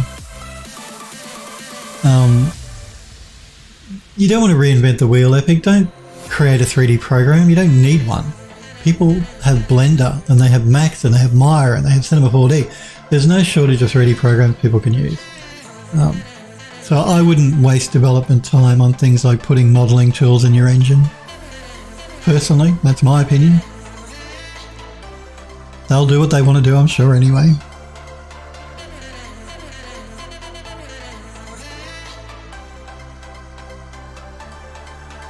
I must find a tile. There must be one here I like.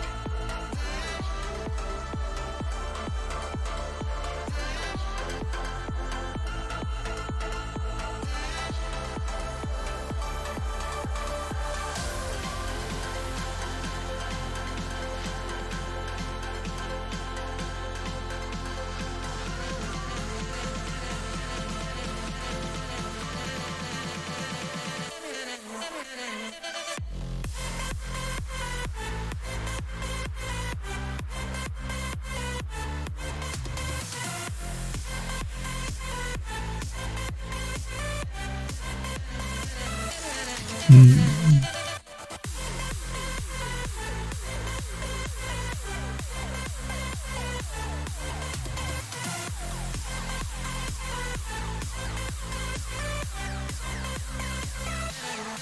really want to avoid going with a marble.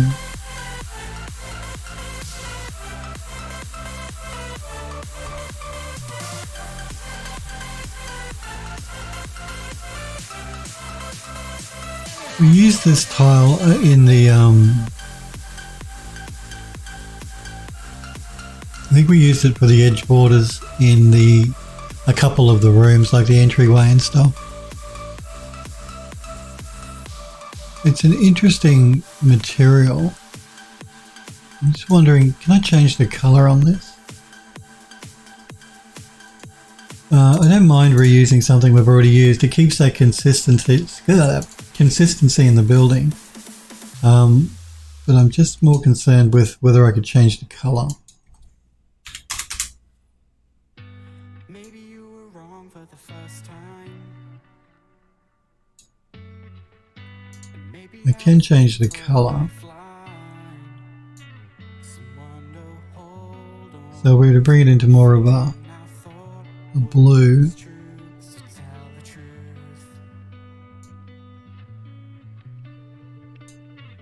But I can't let you go. And maybe you found someone. I'm better off alone. Something better came along. But I can't let you go.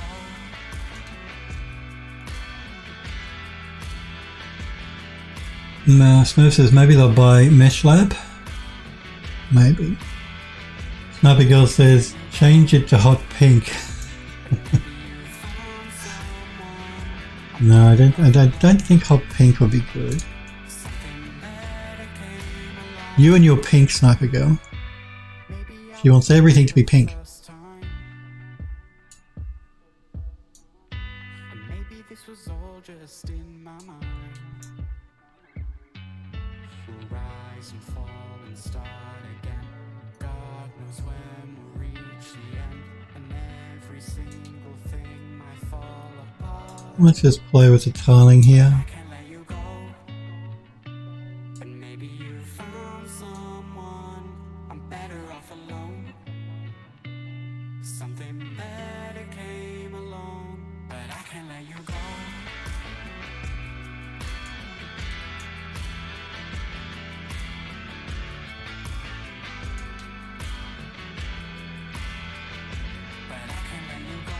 Maxo Friendo says I'm a big fan of orange myself.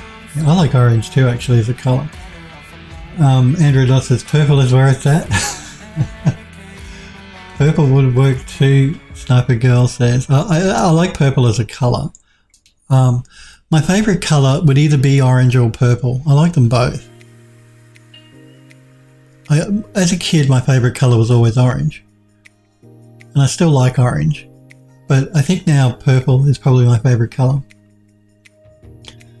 I do like purple. So we could reuse this tile. Again, this is one we have used in other parts of the building. We used the green colour for the edges of some of the floors that we've got in the entryway. I just like this because I like the pattern in it. Helps to add a bit more interest to the lower part of the wall than, say, using something like that or that. I mean, while they work, they're very boring. This is just a bit more interesting.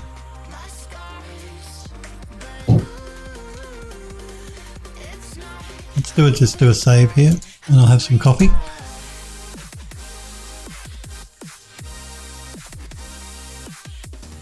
Sniper Girl says the Smurf and Sniper are Echo 1 stream. Let's change our colour to purple to confuse the hell out of Phil. That's right, that's the only way I can tell who's who, right, by the colour of your username.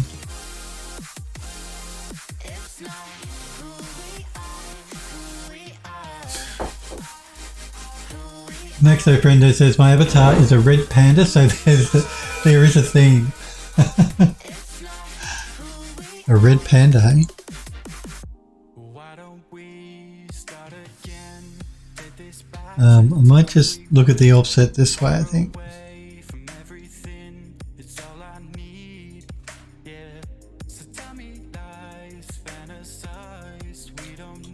We may have to make it just a little bit bigger, so let's go 6.48.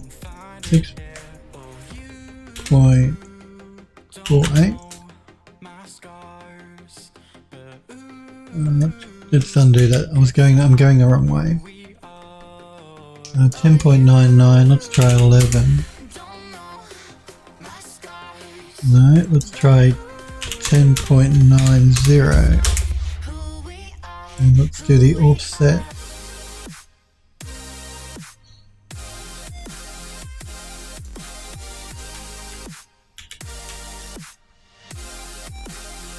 Zero point zero three, 0.05, 0.051, 0.0551. That's better. Again, I had to get it to line up here and here, so when we got it to tile, it would tile correctly. Okay, color.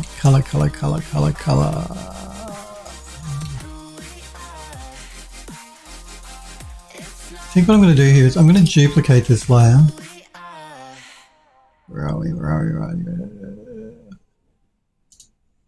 And then the duplicate, we will change the color on the tile. We might make it a little more blue and a little lighter.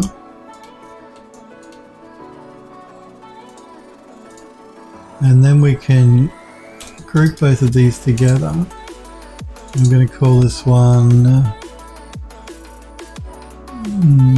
lower kitchen wall. And so we can then get a smart mask.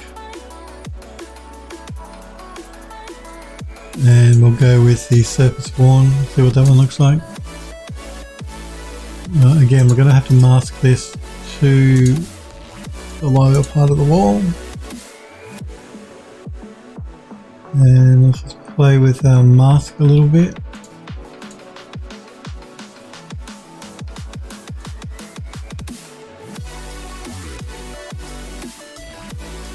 Actually, what I'm going to do here too is on the duplicate, so the copy, I'm going to turn off the height, the rough, and the normal, and the metal. We just want the color information. We don't want to duplicate all of those things, because that would be bad. Now we can just play with the balance a little bit. Again, I'm doing this to bring in a two-tone color, so it doesn't look quite so flat.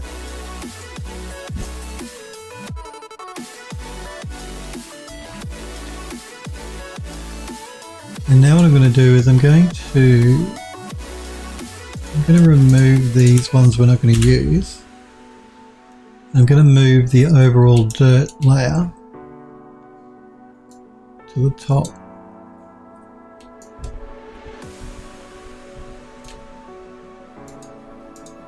And I'm going to go back into our paint layer.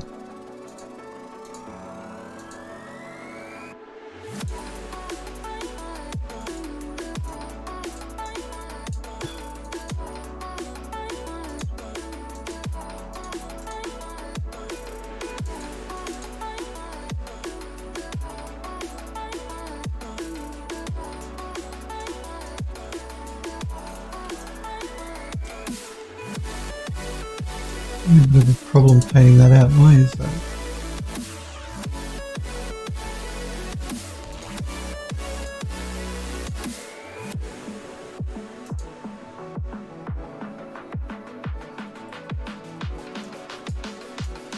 Oh, there we go. And I'm just going to paint out some of that dirt. I want to bring back a bit of the shine to the tile, like we did with the wall.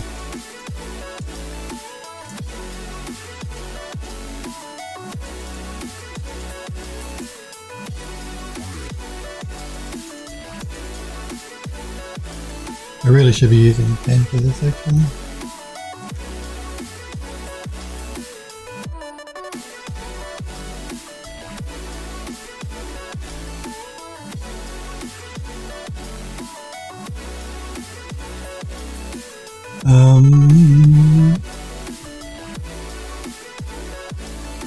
Android Lost says to Maxo Friendo, that means you have the same avatar as one of my friends. Sniper Girl says, we know you still get our names wrong. You know I do.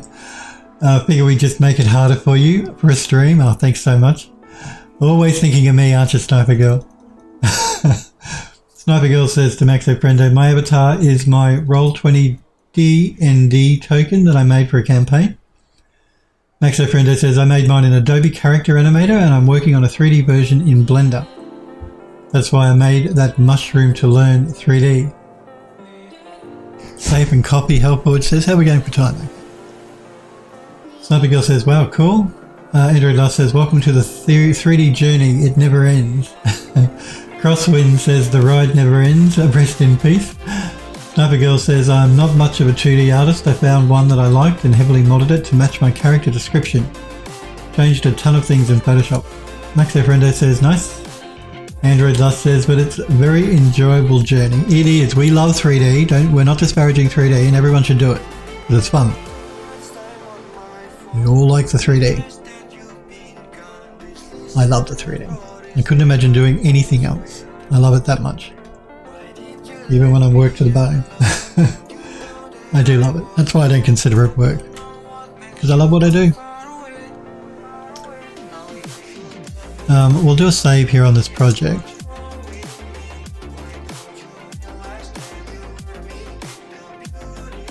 And we'll see what this wall looks like when we bring it into Unreal. And then we'll make some, if I need to make changes to the color. I'm still not completely sold on the wood colour behind here of the peeling paint. And I'm not sure about that colour there either, but we'll bring it into the engine, we'll see what it looks like. Actually, that wooden border here, we could leave it white. My initial thought was to make it like a wood though. You know, the shelf here that separates that part of the wood from that part of the tile. I was initially going to make, yeah. Did I make the back separate as well? I can't remember. No, I don't think I did. Or did I? Let me just... Let's go do a mask with color selection. Oh yeah, I can't remember. I don't think I did. I'm just trying to think if I made the back separate so I could put a cement or something. Or a grout there, but I don't think I did. No. We did that for the other one, but not this one. Yeah, so when we bring it into the engine, we can decide if we want to change any colors or swap out any textures or do all any of that sort of jazz. Maxo Friendo says, I feel much better now that the mushroom is done and now a game asset. The hardest part was getting started. It is. Look, the hardest part is getting started. I'm just checking out. The mushroom looks very nice too, Maxo Friendo. It is, the hardest thing is getting started. It is. It's that procrastination and starting a project. Because sometimes it can be a bit overwhelming. Once you get started though, at least I find that once I get started I can't stop. Particularly when a project gets to a certain stage too, when you can really start to see it coming together. That spurs me to keep going and doing more and more as well. Because you can finally start to see it all coming together.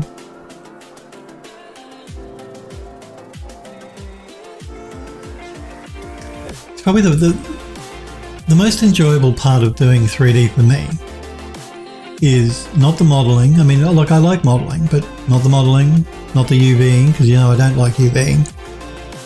Not even the texturing. I mean, I like texturing, but the most enjoyable part of doing 3D for me is actually putting an environment together.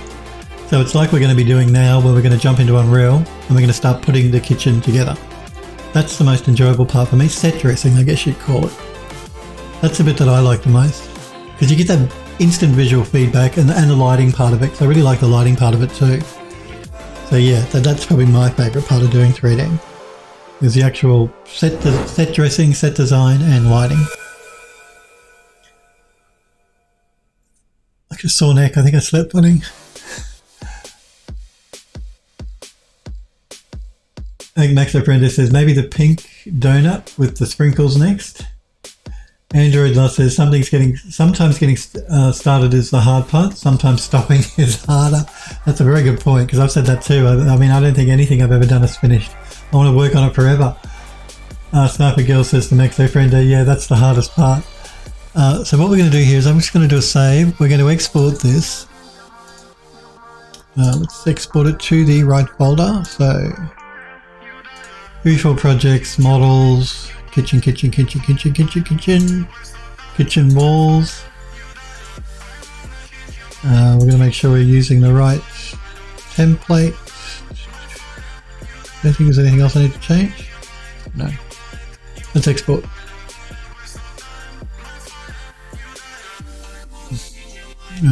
Okay.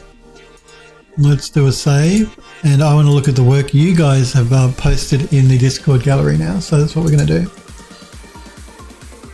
So we're going to start with Android Wax Kink. Actually, did I show this gun of Wax Kink last week? I can't remember. Wax King says, made my fiance a Mantis rifle. It's going to be 3D printed full scale. I'll show it because I can't remember if I showed it last week or not. I may have. We'll just look at it really. Now again, this is my website, guys and girls. If you want to know more about me and who I am and what I do, go to phildoes3d.com and you can look at some gallery of some of my work, and there's links to my social media. But this is a gun Wax Kink has done. It's looking very nice too. Really interesting design actually. I don't know if I did look at it last week. I really like the design of this. Like you guys know, I'm not really up on guns, but I really like this. That's really cool. Really cool. And this is another version of another angle. Yeah, that looks really cool. So Wax Kink made it for his fiancée, a Mantis rifle. Love the design, and the modeling's very nice too, by the way. He's still texturing it, I'm assuming. Hopefully, it looks a bit clean. I want to look at Android Lust's work now as well, because he's made a really beautiful character render and model.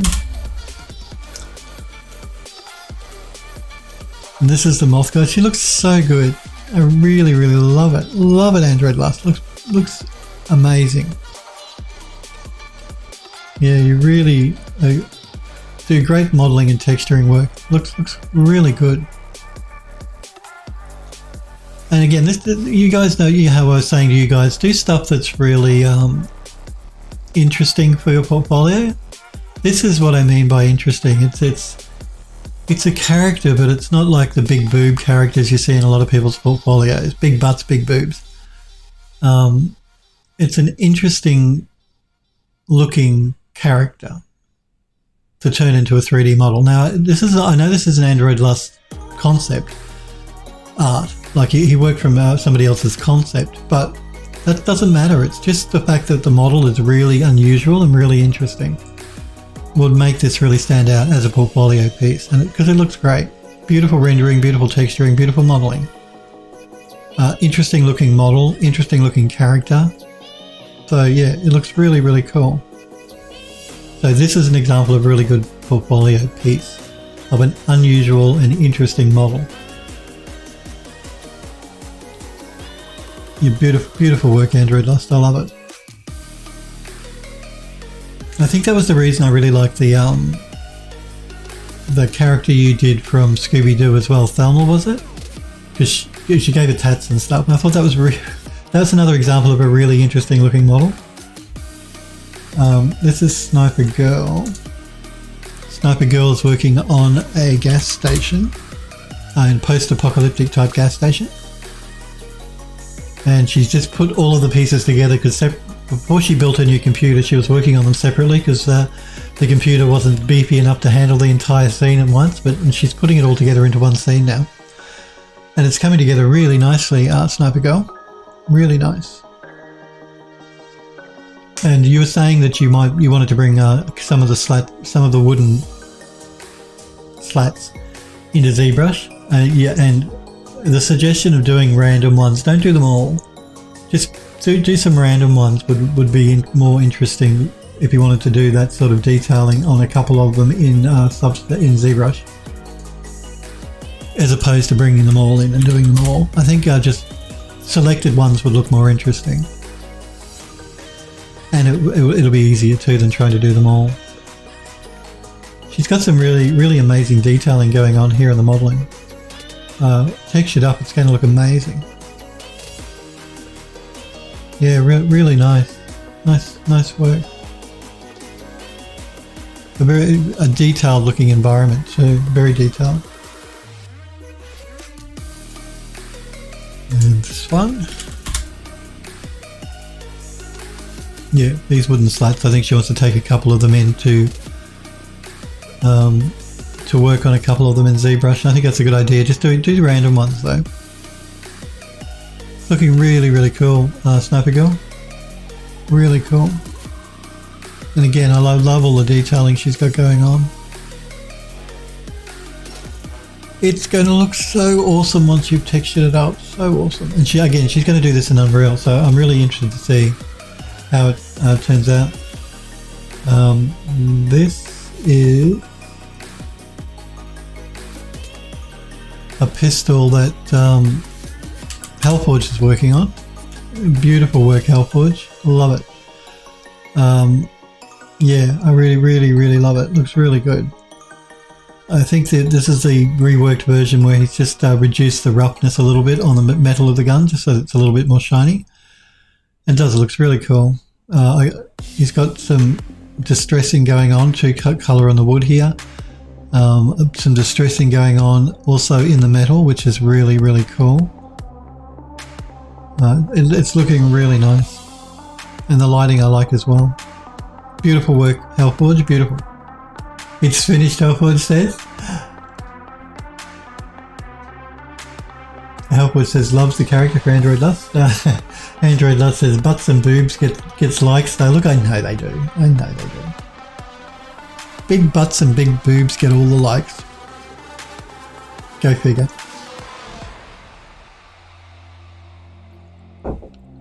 You shouldn't be doing things just for the likes though, should you? No. It's not just about the likes.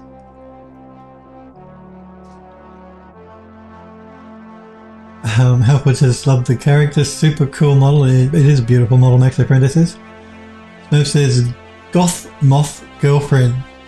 Sniper Girl says, yeah, going to randomly take boards into ZBrush to add rot and breaks. Going to take people's advice and use those broken boards as scatter art.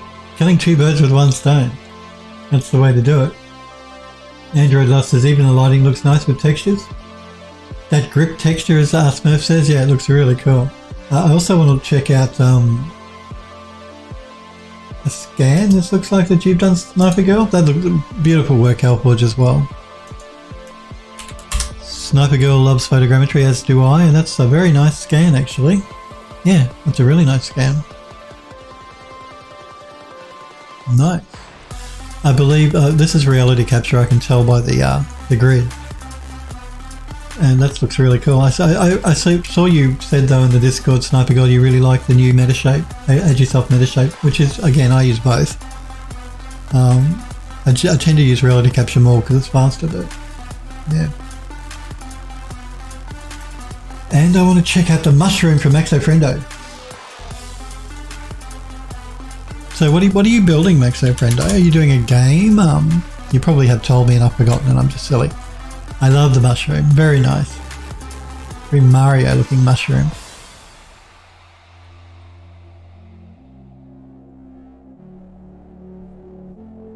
Let me just catch up with the chat here. Sniper Girl says, try to plan lighting in Maya so I know where to put the lights in Unreal. I posted the finished project in the gallery, Hellforge says. Oh yeah, check out Hellforge's link to his art station. Actually, you should pop it in Twitch chat if you want to Hellforge. Because you can post links in Twitch. Remember guys, don't post links in my Twitch chat unless you're a sub to my channel or you're a moderator, obviously. Now, if you want to pop the link to your art station in Twitch chat, Hellforge, you can go right ahead and do that. You guys should check out Hellforge's Twitch chat. Yes, and I love it, Maxo Friend. Maxo Friend says it's for another streamer. Okay. Very nice. Love the mushroom.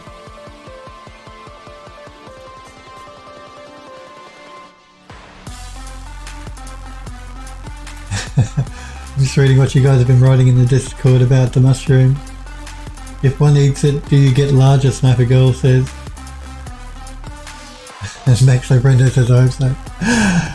It's very nice. I do want to thank... Pardon me. I think we will leave it there for today, guys and girls.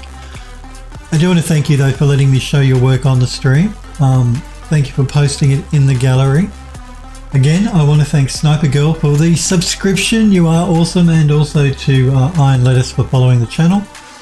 Remember, guys, if you do want to join the Discord server, you click the link in Twitch chat, go to the About Me section on my Twitch channel, and look in the My Panels for a blue graphics that says Join the Phil Does 3D Discord. You can click that. Or at any time, type exclamation Discord in Twitch chat. That'll give you an invite link to join the Discord server and become a Phildo. I will be back on again, of course, tomorrow. We will pick up where we left off. I think tomorrow we're going to start working in UE4 in Unreal. I don't think there's anything else left for me to texture up. So tomorrow we will be jumping into the Unreal Engine and we're going to start putting the kitchen together. Finally. You guys and girls take care. Again, thanks for hanging out with me and for watching. I really do appreciate it. I will be back again, obviously, tomorrow, 5 p.m. Pacific time. You're quite welcome. Hopefully I'll see you guys tomorrow. See you guys.